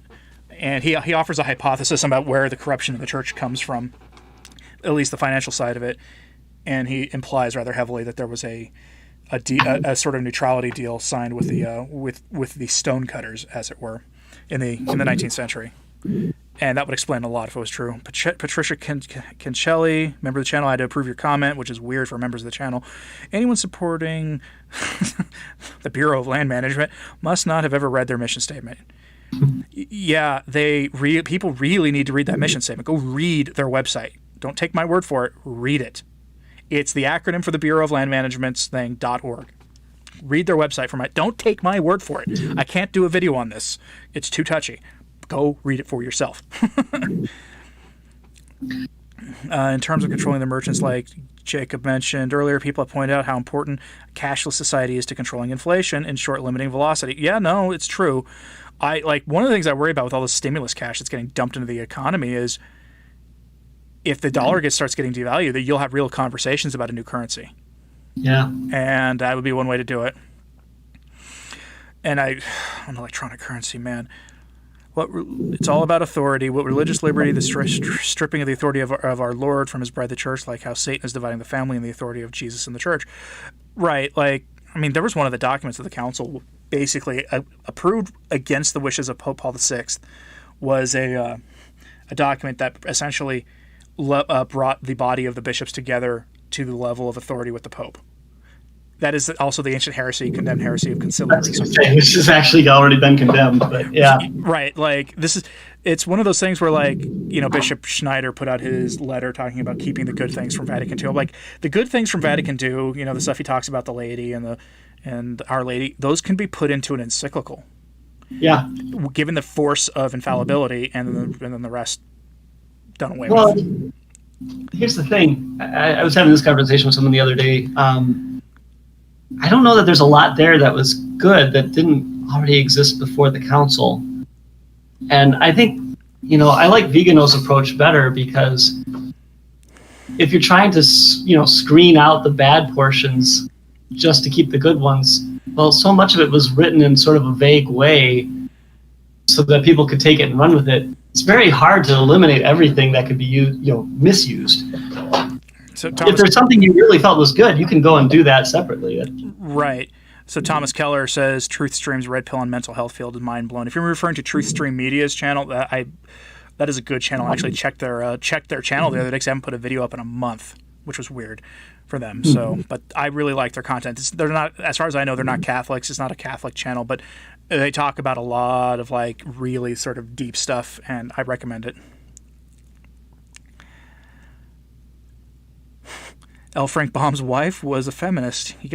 Neum says he gets the impression she wore the trousers from what he read. That might explain what he was saying in his books. It might have been the way he vented. I don't know. Teresa, your Teresa Baker, I can't say what you said in the chat, but I will say this. What you're referring to is the movie The Wiz. We just got The Wizard of Oz on 4K, and I kind of want to sit down and watch it to see what it looks like in Ultra HD. I've heard that movie looks incredible in Ultra HD. Old movies, we're talking classic golden era of Hollywood movies, apparently look amazing in 4K. And but I was thinking about The Wiz, and I'm going, do I want to sit down and watch that? That's a movie that would probably be fine in your world. Let's see. I mean, if you can use the movie to show that the pre-existing world was worse than the current one, then it would certainly be useful. You know, that's the other thing. Right. I don't know. I don't want to dwell too much on the the Hollywood, how when I mean, I would assume that Hollywood survived your new system just fine, since they were so important to it coming to fruition. Co-opted, certainly a little more regulated and controlled, but well, of course, because I know people who say that we need to essentially do to them what they did to us, infiltrate their organizations and take them back, and it's like the left understood what they were doing, and have taken certain steps to make sure that doesn't happen. It's not impossible, but they've taken measures to prevent that from happening. Look how people get blacklisted now in Hollywood for being center right. The people who are immune to it are people who either don't care about their careers because they've made their money, or are so popular that they're almost invincible. Like the guy from the Jurassic World movies, that guy, the guy who was in the Guardians of the Galaxy movies. That actor's a Christian, and he seems almost immune to all this stuff. But you look at the guys like Gibson. At some point, just you have to go outside of the system entirely, and you can only do that if you actually have the funds to do it yourself, or you have some kind of outside coalition helping you. But yeah, you're not likely to be able to infiltrate and actually get anywhere, because they have a very rigid orthodoxy that they're all very aware of, and the moment you even try to put something Christian into it, they're going to be aware of it, and then there's going to be doubts about you, Right, people didn't get this when I said this on Twitter. The director of The Passion of the Christ has come up in the news again. All the old allegations and some new ones are coming out. And I find it odd timing, because he's working right now on his sequel to The Passion of the Christ. Right. That's essentially the resurrection in the first 4 chapters of Acts of the Apostles. And I'm like, well, I don't think that's coincidental timing. But Raymond Carliego in the chat says nothing like a good 3.5 hours of Ben-Hur in 4K. I actually want to go check to see if that's available in 4K. There are certain, I'm kind of zooming in right now on classic movies that might get blacklisted. And I do recommend if you like old movies, or you like movies that might be considered problematic, given the things going on, it might be a good idea to just have physical copies of them, because we've seen the streaming services pull things down, and I suspect 4K is probably going to be the last physical format. That in 10 years they're going to have, 8K streaming, and that'll be it. You're not going to have your own things that you will be able to watch special features when you pay for those formats. The shame then will be when your player actually dies, because they won't sell them anymore. Right. That'll be the problem. You can still get DVD players. You can still get VHS players, though. But if they're trying to control the past that way, you'll see those players get banned probably. Just depends how far it goes. Archbishop Vigano would make an amazing pope. Just imagine. Well, I mean, there's no way he'd be getting elected. The only way he's getting elected is if there are literally Soviet tanks barreling down on the Vatican. That's the only way that would happen. You don't have to be pope. You don't have to be a cardinal to get elected pope. Famously, Pius X wasn't a cardinal before he got elected pope. But at least as I understand, he was the archpriest of his diocese or something. But I think we have an Austrian emperor to thank for that too, don't we? I think so. Yeah. It might have been part of why the Austrian Empire didn't last much longer after that. Although it looks like we may have a saint out of that empire before long. We'll see. Oh, like Blessed Karl. Mm-hmm. Yeah. People like to say, if you could go back in time and fix any one event, what would you do? And then they always talk about the dictator of Germany, and I'm like, no. I would simply prevent America from entering World War I. Well, that's what I would do. Solved. You might solve a monarchy afterwards. You wouldn't have the Second War. Sometimes you wonder if the or Sarajevo hadn't been successful, and it was such a strange set of circumstances that led to his success. Would any of that even happened? It's either that. That's true. It's either that, or I would simply find a way to get a certain German dictator to have been admitted to art school like he wanted.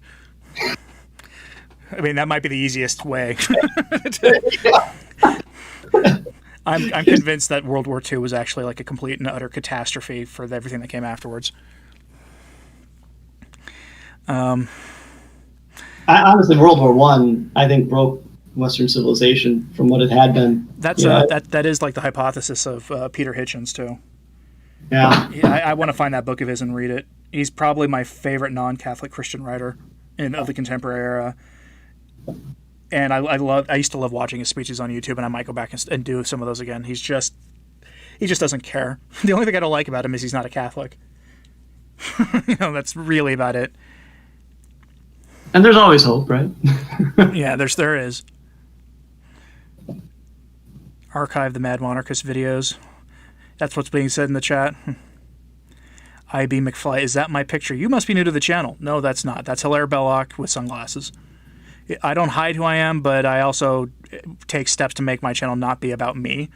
And that's a big problem on YouTube in general, is that their channels become about them, which I guess, okay. But not for what I do. I don't want it to be about me, so I don't put my face on YouTube. But if people really want to find me, my name is spelled properly in the description of my videos. You can go copy, and paste that into Facebook and find me. Although my picture now, I changed my profile picture to my favorite Disney character of all time. I'm not a Disney guy at all, but I like to aggravate. I like to aggravate people who love Disney too much. My favorite Disney character of all time is Gaston. So, that's my profile picture right now. It's not an endorsement of Disney by any stretch of the imagination, but that is my favorite character. Did Gaston actually do anything wrong? If you put yourself in his position, he was arrogant and thought he had it. That was about it. But that's really, arrogance is the biggest Achilles heel almost anybody has.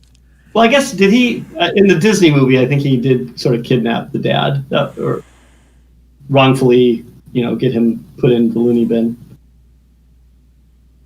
Edward Blanco, if you want to send me a link to that movie that you're talking about, Apocalypse Satlin, in 3 parts, send me a link. I'll take a look at it later. We live in a 10-dimensional world, 7 heavens above. Yeah. Where is Cardinal Sarah? Well, he kept his job in the Vatican. I kind of wonder if that's because of all the sort of the political climate of the West. If that didn't, buy him some time. Honestly, can you imagine the optics of him getting fired right now because he hit retirement age? That would look terrible. Of course, he's also traditionally minded, so that might not. He might get away with it. Yeah, the press just might not cover it much, but.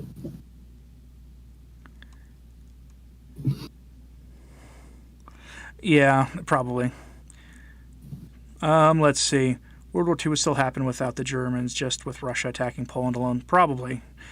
Although I think there's enough evidence historically that they might not have done it without their German help. I've seen some interesting historical fiction where if Stalin hadn't come out on top, and the Soviet Union had been more aggressive in the 30s, then certain figures in German history might have gone down in Western history as heroes who, fought bravely and were conquered instead of how they were remembered. That's so odd. That's such a.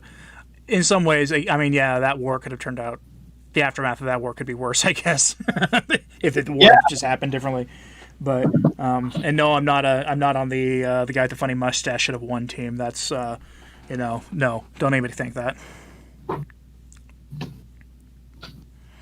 Just saying, if that figure had been conquered by the Russians and had been leading a defense against them, it just could have happened. It's a strange history to think about. Right. So, you want to give us any hints about your plans for your prequel? So it's going to take place much closer to the current era, and effectively it will be just after the major election that is sort of vaguely described in Anno Domini 2064. Oh, so you're actually focusing on the bulk of that book is focusing on the aftermath and the the consequences of it. Sort of the immediate aftermath. So in Anno Domini 2064, in those sort of early chapters that sort of detail how the world got into its current state, it's described that after that election, there is a resistance that springs up and ultimately is put down through the use of like extensive surveillance monitoring, right? And that's how you get like the see-all that all the party members wear at all times. And there's public cameras all over the place, things like that, in order to maintain control. But at least at first, they don't have all that in place right after said election. And when they do make the huge changes that just straight up strip out the Constitution, there are going to be people who are not okay with that, who try to launch sort of a counter-revolution. But in this sort of dark future, it doesn't go well for them. I'm guessing this is these are all the people who yell about their their principles and all this stuff, and the people that I like. Those who follow me on Twitter know I have very little patience for mainline secular conservatives. That they're almost party to what's happening in our country, and I almost figure that's what those are the kinds of people like. And there are some of these figures that I actually, I'll watch their content if they're commentators, if they're not politicians. But I feel like either things are way worse or things are not as bad as I think they are, or I'm, the guy who looks like a lunatic but isn't, Let's see. The Holy Bible says Earth is flat. Let's see. Have I seen Netflix 1983? It's good. I have not seen. Is there a movie on Netflix called 1983? I haven't watched it. If you let me know. You find it very disturbing that so many of the winners, quote unquote, of World War II were stonecutters. They all were. FDR, Stalin, Churchill. Yeah, Patton Noon said things were going to go bad, and then Patton, didn't last very long after that. The other thing that I like to point out to people is Truman was a member of the stonecutters, and if you take a look at the two cities in Japan that ended the war. Take a look at their Catholic populations. You'll find out that they were the Catholic population centers of that country. Odd, isn't it? A stonecutter president authorized the use of that stuff. I mean, it's if you want a real historical red pill, go look at the circumstances surrounding the end of the war with Japan. It'll make you sad. It really will. It really will. Census Fidelium has got good homilies on that. They're really eye-opening.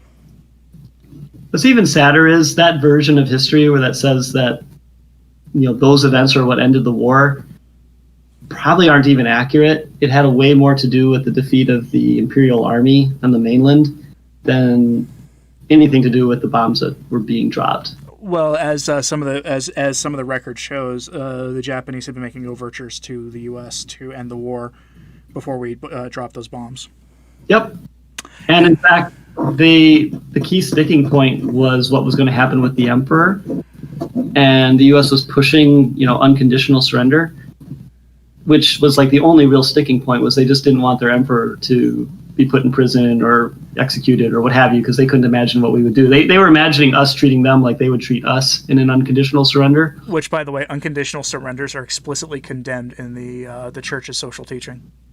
Explicitly.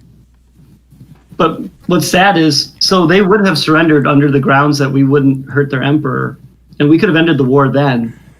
And we didn't hurt their emperor. Like, there was, so like, we did all that and there was absolutely no need for it. They were already willing to surrender at that point on the conditions that we basically wanted. This is white chocolate. I got to tell you, I'm glad you used the term stonecutters, but then I had to approve your comment because of some other term you used.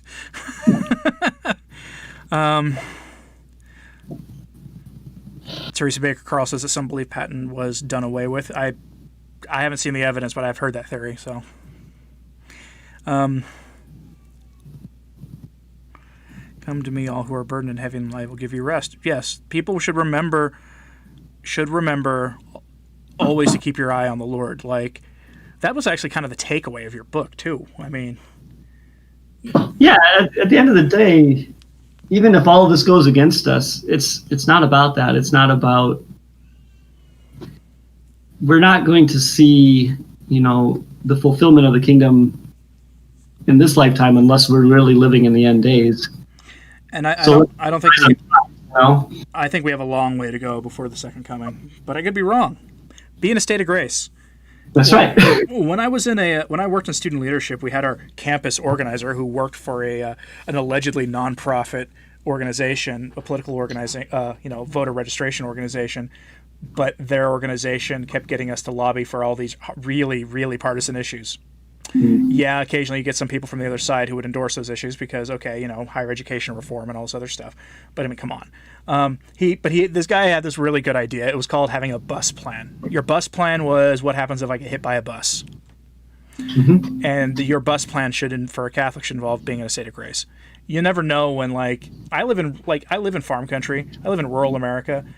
I'm not that far from a place where somebody could, discharge a weapon because they saw a deer, and right. And that round could go through my house. I mean, could happen. Is it likely? No. Christ in the Gospels talks about that a lot. Of keeping a watch, of being ready, of because you won't know. And I don't think he was talking, for the most part, about the actual end of the world. He's talking about, for us individually, so many of us we don't know when we're going to die. And it could be today for all we know. So be ready, because at a moment's notice, it could happen. I tell you what, if you're a doctor, you kind of learn just how many ways things can happen unexpectedly that can be the end for a person. And you may not have a moment to repent. You may not even have that moment to think about saying you're sorry. So don't risk it, Right. That's sort of my thinking on this. These things are not. I say this as a guy who actually needed to go to confession yesterday but wasn't able to. Right. I was feeling so ill yesterday that I wouldn't have been able to make a good confession. You know how that is? Yeah, it sucks. You still don't waste the opportunities when you get them. Yeah. Especially in an era where confession may not be as easy to obtain, Right. That's one thing you show is the church is underground in your book. I tried to put a link in the chat, but apparently the Amazon link is just too long now, even though I was able to do it last time. So let me see if I can find it again. It's weird. That is weird. I've seen you're getting a few positive reviews though, which is also good. You've got 5 reviews now, which is that's actually good. If you are one of the people who bought it, leave a review on Amazon. Believe it or not, it actually does help the algorithms. It really does. If I can just find where the share button is on here, because I think there was one review that was slightly negative, and it was basically because it's a Catholic book. It's well, fair enough. I mean, it is. So it's a Catholic book. If you found it and you're not a Catholic, then I feel bad for you. But it's not anti, anything else explicitly by any means. It's just it's about a character who finds the underground Catholic Church. So, if that's not your thing, that's not your thing. I hope it becomes your thing at some point. But right, that's the thing that I want more for anybody else, which is why I always find it funny when people accuse people like us of being, hateful because we say things. There's a link. I had to use a Twitter version of the link to make it work, but being hateful when I'm like, look, if I really hated people, I'd be a major ecumenical person. I would, because I cannot think of any way to own the group of people that I arbitrarily hate than to keep them to not want them to know our Lord. Right. And I want all those people out there doing their thing that we can't really talk explicitly about on our channel right now. I want all of them to know our Lord. I want them all to convert. That's the best chance that they have. Yep. People who try to charge the church with some form of racism because the church wanted to spread to everyone, it's you have to understand, from the church's standpoint, this is the best thing possible for everyone. It would be racist not to spread it to people because of their ethnicity or race. That would be the actual racism, is if we excluded people based on that. That's not what we do as Catholics. Like, we want the best thing for everybody. Yeah, somebody suggested I put a link on the on my sources blog to your book, and actually that's a good idea. So Definitely.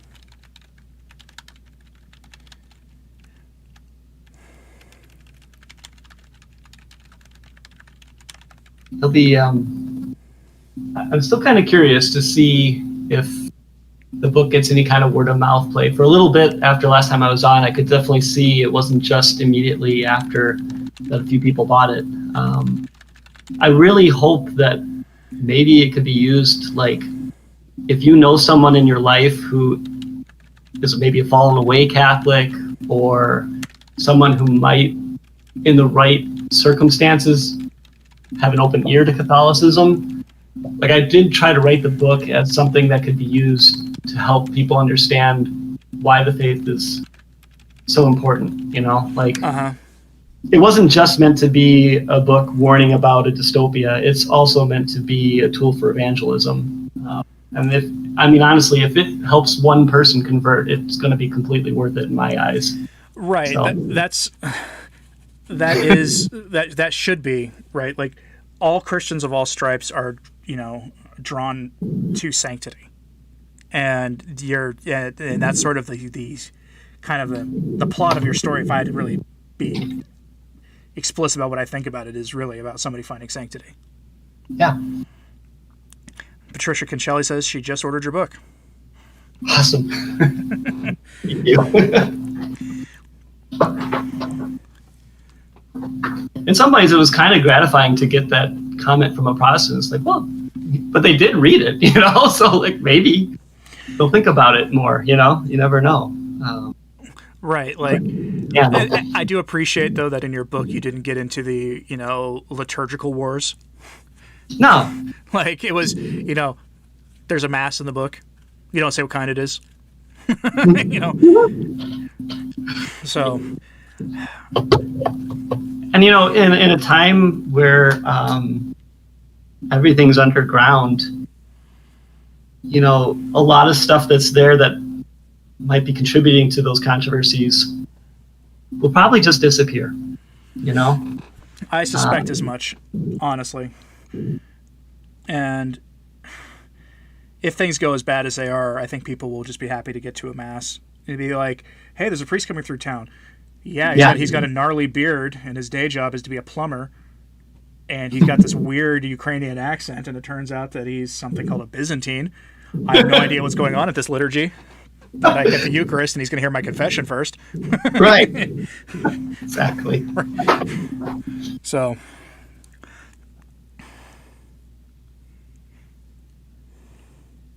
Would it be worth it to hide as a liberal trying to become bishop to destroy lavenders from the inside? If you can save your soul doing it, that's the tricky part, though, is... Right, that's like, there's that devious part of me that when I was on the center left of the, when I was, before I was a Catholic and when I was still on the political left, my goal in life was to find myself in a position to become like the Democratic Party's version of Karl Rove, right? Sure. Or whoever his predecessor was, the guy who on his deathbed repented of all the stuff he had done, like for the GOP, whatever his name was, I can't remember his name now, but somebody like that, but for the other side. That devious part of me goes, oh yeah. But you that is something I would suggest if you can find a good traditionally minded spiritual advisor. Most of the advice I'm hearing seminarians are given today is to lay low and get ordained. Yeah. And I think that is probably the wise advice. I think sometimes... But I don't know if a seminarian should have a goal of becoming a bishop. You should look at a bishop as a horrifying cross to carry. Yeah. Like, the career advanced-mindedness is usually not a good sign. Like, ideally, you should almost want to be stuck in what would be called a clerical purgatory, which in most archdioceses and dioceses is to be stuck in the most remote country parish with no hope of advancement. Take a look at St. John Vianney. He was a country priest who heard confessions all day, every day. And he's the patron saint of priests. He probably saved a lot of souls. But if you want to destroy the Lavender Mafia from the inside, I mean, maybe It's a noble goal. yeah, it is. It is, and I think maybe Saint Peter Damian should be your the patron saint of your priesthood. The thing is, though, We got another person saying they're going to order it on Kindle. nice. Yeah, I know if you have Kindle Unlimited too, you can just read it for free and actually. Yeah, and you get paid something for it too when they read it for free. Yeah, they track the pages. It's a little scary actually, how much Amazon tracks on people, but it literally tracks the page count that people are reading it. So yeah, and once you get past a certain point with Amazon Kindle, on Kindle Unlimited, you get paid for it. Right. So Aaron G says he doesn't think the Novus Ordo would survive getting into the catacombs. Maybe. On the other hand, the Novus Ordo is a much simpler form of the Mass. And, you don't need any assistance as a priest to say it. it's true. So, I don't know. But I think the most strident defenders of the Novus Ordo would probably be the guys who, like, there's a scene that I almost hope that I'm quietly hoping for in your book, and that's when all those bishops realize that they're playing nice with the revolutionaries and the culture has blown up in their face, and then seeing what they do about it. That's kind of what I'm wondering was going to happen. Like, can you imagine Cardinal Supich in that situation? So what you're saying is in the prequel, I need to have at least one scene with like USCCB. Well, it would be logical because the USCCB are clearly a partisan organization, and they think that they're going to these bishops clearly think they're going to be spared if this like social democracy thing happens. They don't realize it's not that their social system is not going to be a democracy. I know that their reaction was a little bit memorialized in one of the artworks that appears in Anno Domini 2064, but maybe. Yeah, but they were. That was when they were disappointed. Right. Yeah. Those Byzantines look cooler than Latins. I'll tell you that. Says White Chocolate. No, they do. Go to a Byzantine Rite Mass. Like their traditional liturgy is amazing. They sing everything. Now the traditional Latin Mass and the High Mass, everything is sung too. But there's something like just really cool about the Byzantine liturgy. Absolutely just astonishing to watch. There's a really crass term. Somebody here said that their bishop does both the Byzantine and the Roman Rite. It's a crass term. At least it sounds crass to my formerly secularist ears, the bi-ritual term that people use. I don't like that term. It just sounds... Yeah, it sounds like some of the language that our opponents like to use. Right. Maybe we should use some more of their language, though. That bishop is liturgically diverse. A certain pop said, I want the confusion. They give the impression things are permitted now, but they don't change. The law is also binding in heaven. That's willfully misleading. There's a lot of priests who are like that, yeah. Doodle Noodle says, to answering Jerry's question, is don't be a pretender. Don't pretend to be something you aren't. Be true to yourself and God. Right. Like, I mean, there's that other part of the argument you have to consider too. Well, I was going to say, and Condi says it was Lee Atwater. Lee Atwater was the person I was mentioning. Thank you, Condi. It's one thing to keep your mouth shut as a seminarian and, say the things you may have to say as long as they're not so bad that it really runs into error to be able to get through. But as a priest, you're actually out helping real people and responsible for your flock, I don't know that you could continue that deception on through a career as a priest, because it could, one, you don't know if you're ever going to be a bishop, even if that's sort of your goal to help take down some of the malignant forces in the church. It may or may not ever happen. And if you're doing the things you'd have to do to get picked by that group, you're not going to be a good priest, Right. Like, your best bet would be to have a conservative Novus Ordo pope who appoints some bishops above you who are good. I don't know Alexander Sample's background too much. I know he came from Michigan, and I think he came from the more rural parts of Michigan before he became a bishop and then an archbishop. But I suspect he's connected in some way to Cardinal Burke because he hangs out with Cardinal Burke a lot. Sure. But it's so we got Mother Goose in the chat says, I just ordered it too. Non-Catholic here, but the trad community has almost convinced me to change that. Thanks, guys. God bless. Well, I'm glad to hear it got Mother Goose, and feel free to chime in whenever you like. Lay Yeah. low is understatement of what they tell us, Jerry Pollack says. Yeah, I suspect Jerry's using a pseudonym. I suspect he's a seminarian who is using a pseudonym on here, which I totally endorse. I am not a Catholic public figure, which is so weird to me to even call myself that, but I'm not a Catholic public figure who says that being anonymous online is evil. Not in the slightest. Go look at what happened to Tim Gordon. That's all I'm going to say. Like, that was going to happen to somebody, and so I am a believer in the need to be anonymous online. I really hope things work out for him. He's definitely a guy.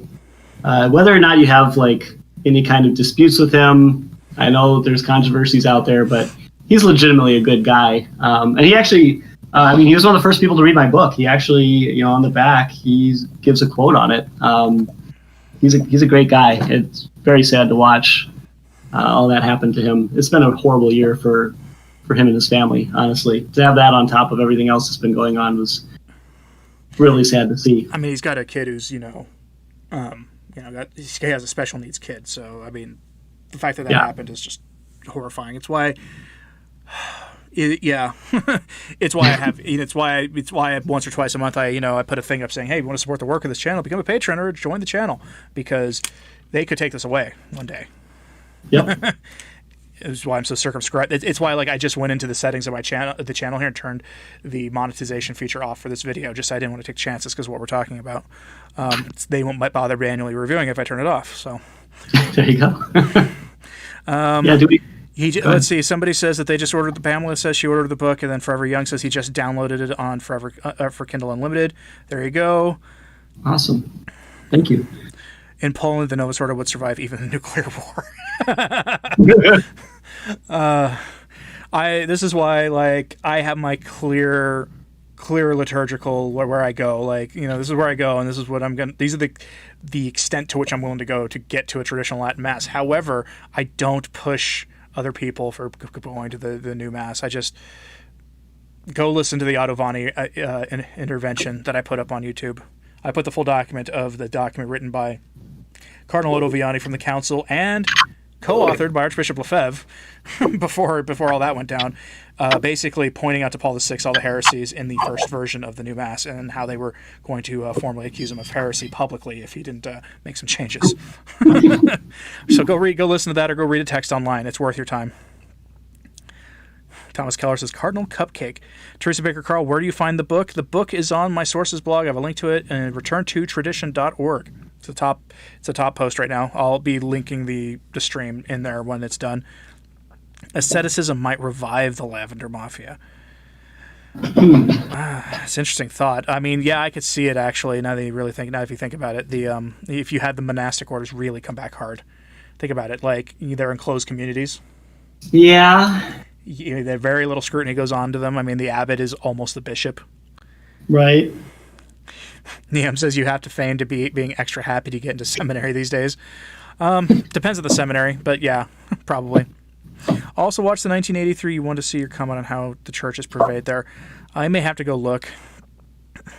Is there a prize of a free book for someone who would appreciate it the most? You know what I should do, Jacob, is I want to do a fundraiser, like some sort of, I've been wanting to do a contest of some kind where I give away copies of like books I recommend to people. And what I'd love to do would be a copy of your book, actually, for that. I just need to figure it out. Another book that I would do it with would be the book Liberalism is a Sin. It's got a imprimatur on it from the Vatican. Yeah, it condemns classical liberalism unequivocally. And it's got, there was a big debate going on that's outlined in the introduction to that book. And 2 books were submitted to the Vatican for approval. One defending the dominant American ideology that you see among our ranks, and the other condemning it, and the Vatican suppressed the one endorsing it. So I don't know if you can even get that book. If you could get that book, it's probably, I would bet Acton has it probably, but yeah, I'd love to give books away.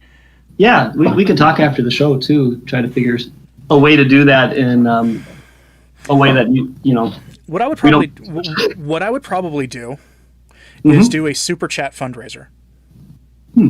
And then we would and we would just take comments and say, this amount of money or whatever, or something. We would find a way to do a contest or another kind of contest, because I've been wanting to do some new art for the channel too. Yeah. There's a lot of different ways to do it. So that's something I would consider doing, though, to give some books away. Yeah, no, I was just thinking like, when you publish through Amazon, at least they will let you print like author copies at a discounted rate, so that it's basically at cost. Oh, So nice. I'd be happy to, rather than, because you have to add a certain amount baseline anyway, just because if it were ever to sell like through a bookstore or something, it has to be a higher rate, and then you can. So there's all kinds of things that go into setting whatever the price of the book is. But for a print copy, there is sort of like a absolute base minimum that if you as an author are just going to order some, you can do that. And so there might be a way, depending, shipping can be an issue, sometimes Right. the shipping is more expensive than if someone bought the book themselves. But we can try to figure something out in order to make it a little less expensive for the actual copies. Right, because I'd like to be able to get to do something positive in that way. I've been talking with a friend of mine whose channel is growing, despite the fact that he makes super edgy Catholic content, and he might get to the point where he can get monetized. Now, the nature of his content makes that unlikely, but there's going to be a point where we're probably going to do the equivalent of a super chat fundraiser on his channel, and when that happens, it's going to probably be to buy help cover the cost of a cassock for a seminarian, traditional seminarian somewhere, or Nice. help buy the books for a traditional seminarian, something like that. I don't know. We haven't really talked much about it, but it's something we're going to do. We just need to figure out when. And the idea would be we'd use those funds, and we would have a friend of ours who is very, very wary of monetized Catholics. He doesn't have a problem with me or a couple other people, but he's one of the people who are on Twitter doing the grifter battles, right? Yeah. He would be like, we would use one of our friends who does that as a as a check to make sure that hey, this money that we save for fundraising and then matching with our own funds to go to this cause is actually happening. Right. Somebody who would be happy to just turn their metaphorical ire on us if we, Right. even though the friend of mine I'm talking about doing this is pretty well off himself. So, I mean, I'm not doing this for the money. I mean, I'm a full-time physician. This is not. So far I've paid more money to get the cover done on this book than I'll probably end up making on it, unless it really goes, which is fine because that money went to help support a Catholic artist who makes Catholic icons. So I was happy to do that part, But yeah, that's good. Yeah, I'd be happy though to donate books for something like that. Absolutely. Peter Jerusalem, here's an idea for an alternative timeline book. Anno Domini 2021. I asked my local bishop if we could receive communion on the tongue of my parish. She said no, or she said she'd think about it. Oh gosh. I don't know if you heard about this, but there were some. Who were these guys? These were some cardinals in either European or South American cardinals who were talking about giving up their office at the next conclave to let some women have their votes. Well, they would cease to be Catholic at that point. So they would. Yeah. 3 Cedar Homesteads. Yes, it was Lee Atwater. Yes. Let's see. You think he? See, the problem with Anno Domini 2021 is I can't write that fast. Right. Like your book, your prequel that you're working out now could be out spring of next year if you were really fast. Yeah, and man, I tell you, with a toddler, it's going slow. So, oh, I know. If I find myself doing something early in the day after I make a video, my days are like this right now. I get up early in the morning, middle of the night, basically. I produce my content for the next day, and maybe get a little bit done for the weekend stuff. I go to the gym. I come home. My toddler's awake. I sit on the couch with him as he watches a little bit of Winnie the Pooh or Mr. Rogers or something, and then I give him breakfast, and I disappear into the office to get as much writing done on my dissertation as I can before midday hits, because at that point, by midday, by noon, 1 o'clock, I have been up for 10 hours, and I'm not much use at that point. So, no, I hear you. I mean, I get basically 4 days off a month, basically, and when I'm home on a usual day, my son wants to play with me pretty much every waking hour. So it's really hard to find time anymore. I had a little more success writing, honestly, when he was a little younger. Because, when they're the first year or so, especially, you're watching them, but you don't have to necessarily constantly be doing stuff with them in the same way. I don't know. There are people in the chat say they disagree with seminarians laying low, for those who are curious about the seminarian question. Thomas Keller has dubbed a couple cardinals Cardinal Donut and Cardinal Cupcake. I know who Cardinal Cupcake is. Which one is Donut? I can't remember. Starts with a D. Yeah, that's probably Dolan. Okay, we're saying names. Okay. Well, these names are like not anything that'd be a problem. Like I name drop McCarrick. If there was Yeah. ever a name to get you in trouble, it'd be him or Marcel Maciel, and I drop their names all the time. So It's good to know. I once put a microphone on Bishop Dolan. I had no idea he would turn into such a big figure someday. oh wow, that's probably a story in itself. He came to my high school. It was one of those things where I worked on a lot of the audiovisual stuff. They're like the few people who were like, it's goofy, Catholic high school, not a lot of people. And there was sort of this tradition of students who would pass on the skills to actually use the school's AV equipment. So they really relied on us way more than they should have. I got to tell you, when I was in high school, my favorite class I ever took, and it's really not surprising in hindsight, was video production. We were using ancient like VHS video editing software or video editing equipment. Nice. It was so cool. I loved that class. I made some really terrible like Terminator fan films and things, but it was a lot of fun. And I shouldn't be surprised that what I'm doing now was in hindsight. Yeah, there you go. Yeah.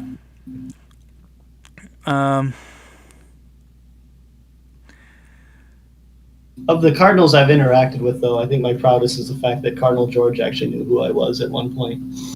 Cardinal George? Well, as in like Chicago, former... Yes. Yep. Wow. Yeah, he passed away in the last couple of years, didn't he? It was a little longer ago than that. But yeah, he was actually struggling kind of in the end throes of cancer back when I was an undergrad. I got to meet him multiple times. He was the one with the prophecy about what his successors would be like. Yeah. I've always like wanted to say to like Cardinal Supich at a press conference, given that this was the prophecy of one of your predecessors, and this is where you are in that prophecy, do you worry that you're going to end your days in prison? Because it's where he is in that prophecy. It's unfortunate. LJC asks who Bishop Dolan is. Well, Cardinal Dolan now. Right. But this was back when he was just simply an auxiliary bishop or a bishop? It was actually from Milwaukee, so he was technically an archbishop at that point. For my toddler, check out Hungarian folk tales on YouTube. Preview them first, but most will be educational, useful, lots of Catholic references. Okay, although my wife and I have a very strict no YouTube for my child until he's old enough to not be, harmed by going on there, because YouTube is notorious. Like a lot of the monetization controversy that happened last year, people were saying, well, we're going to miss your channel, Anthony. You got the new monetization terms are happening, kicking in on December 10th. Those terms were because of the safety of children. Yeah. We've watched the Hungarian folktale ones. They're mostly pretty good. Okay. It looks like they were made by some Eastern European, television network, I think. And then just somebody just uploaded them all. So... LJC says they have a Bishop Dolan, and their Bishop Dolan is a good bishop. Okay. And that bishop, is a good guy, so... I mean, I was talking about Cardinal Dolan prior to being a cardinal, but... So, Andrew Cuomo is Governor Meatball. Chris Cuomo is... I'm not going to say that because that is a TOS violation if I actually use that anti-Italian slur. And Gavin Newsom is Governor Hairgel. White Chocolate, I need to upload those Terminator fan films. I don't have them. Those tapes 20-odd years ago accidentally fell in the hands of a friend of mine I don't talk to anymore. I will say with Cardinal George, I did hear him speak once, and actually he talked about the world was going into a new dark age. And I mean, he literally, I mean, this was with media present. It was kind of astonishing. Talked about how the church would need to be there to bring our civilization back out of the next dark age we're heading into. So, I mean, if there was ever a cardinal who was really aware of what was going on, it did seem to be him. Although part of why he knew me was because I then threw him a question about the state of Catholic universities, including some of the ones in Chicago. He wasn't really ready to be put on the spot like that for that, but Right, like one of my videos I want to do is revisiting my Origins of the Crisis of the Church series that I had started my channel with. And I want to revisit that series and do a video on the Land O'Lakes statement. Because most people don't know what happened to Catholic universities. There isn't if you want to find a good Catholic university, start with the Newman List. That's your best place to find a decent Catholic university. Because Notre Dame and a bunch of others got together in the 60s, signed a statement saying that they were going to basically break away from the Vatican. Yeah. Functionally break away. Yes, they recognized the Pope and everything else. But what they did was they said that academic integrity required that they not listen to the Vatican. And I could go find the Land O'Lakes statement. I plan to read it for the channel as part of the video. It'd be like, boom, here's a big text, here's a big part of it, in case you wonder why your kid goes to a Catholic university and comes out, all gung-ho for the Bureau of Land Management, and has a shaved head and can't wait for their Lavender Mafia priest to become a Lavender Mafia Pope, that kind of stuff. Yeah. Well, we had a good example this last week too with Villanova. I don't know if you caught some of the occurrences there having to do with the Rainbow folks and a theology student, but. White Chocolate, my Terminator fan film that I made is not better than any of the Terminator sequels that I've seen. I liked the first two, and I watched the third one again recently. I liked it more recently, honestly. When I say recently, like in the last couple of years, I liked it more recently than it came out.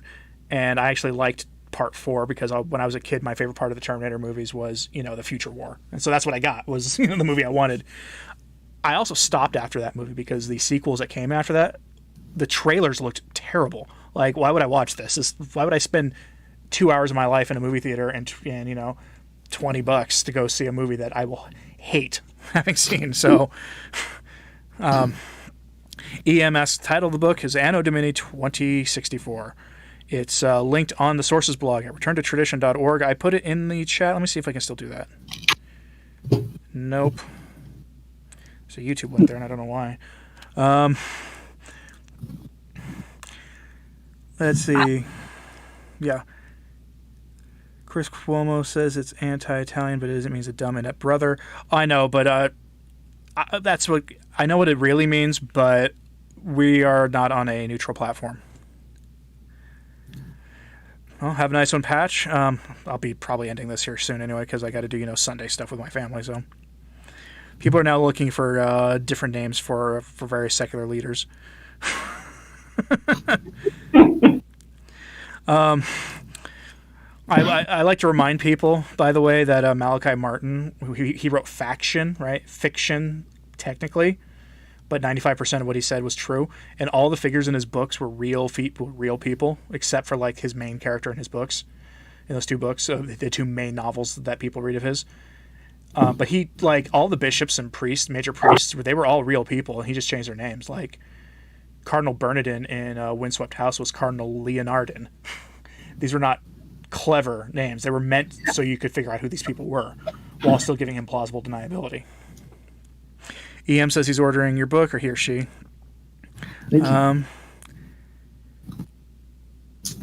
Let's see. All right. So, does anybody else have any questions I want to ask before I call this? Because we are, we're at 2 hours and 13 minutes.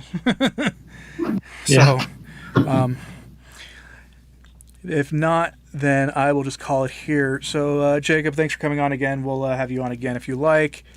And I will definitely have a conversation with a friend of mine about, some fundraising ideas, because it's June, and I am in full belief that when Thanksgiving rolls around, there will be a need for, supporting food pantries and things. So, there's always room for, fundraisers to go on. So, that'd be great. I'd be happy to be part of that. Awesome. All right, guys. Well, you all have a nice Sunday, and got a video for you explaining my recent interest in the rise of Satanism for you tomorrow. So, you all have a nice day, and God bless.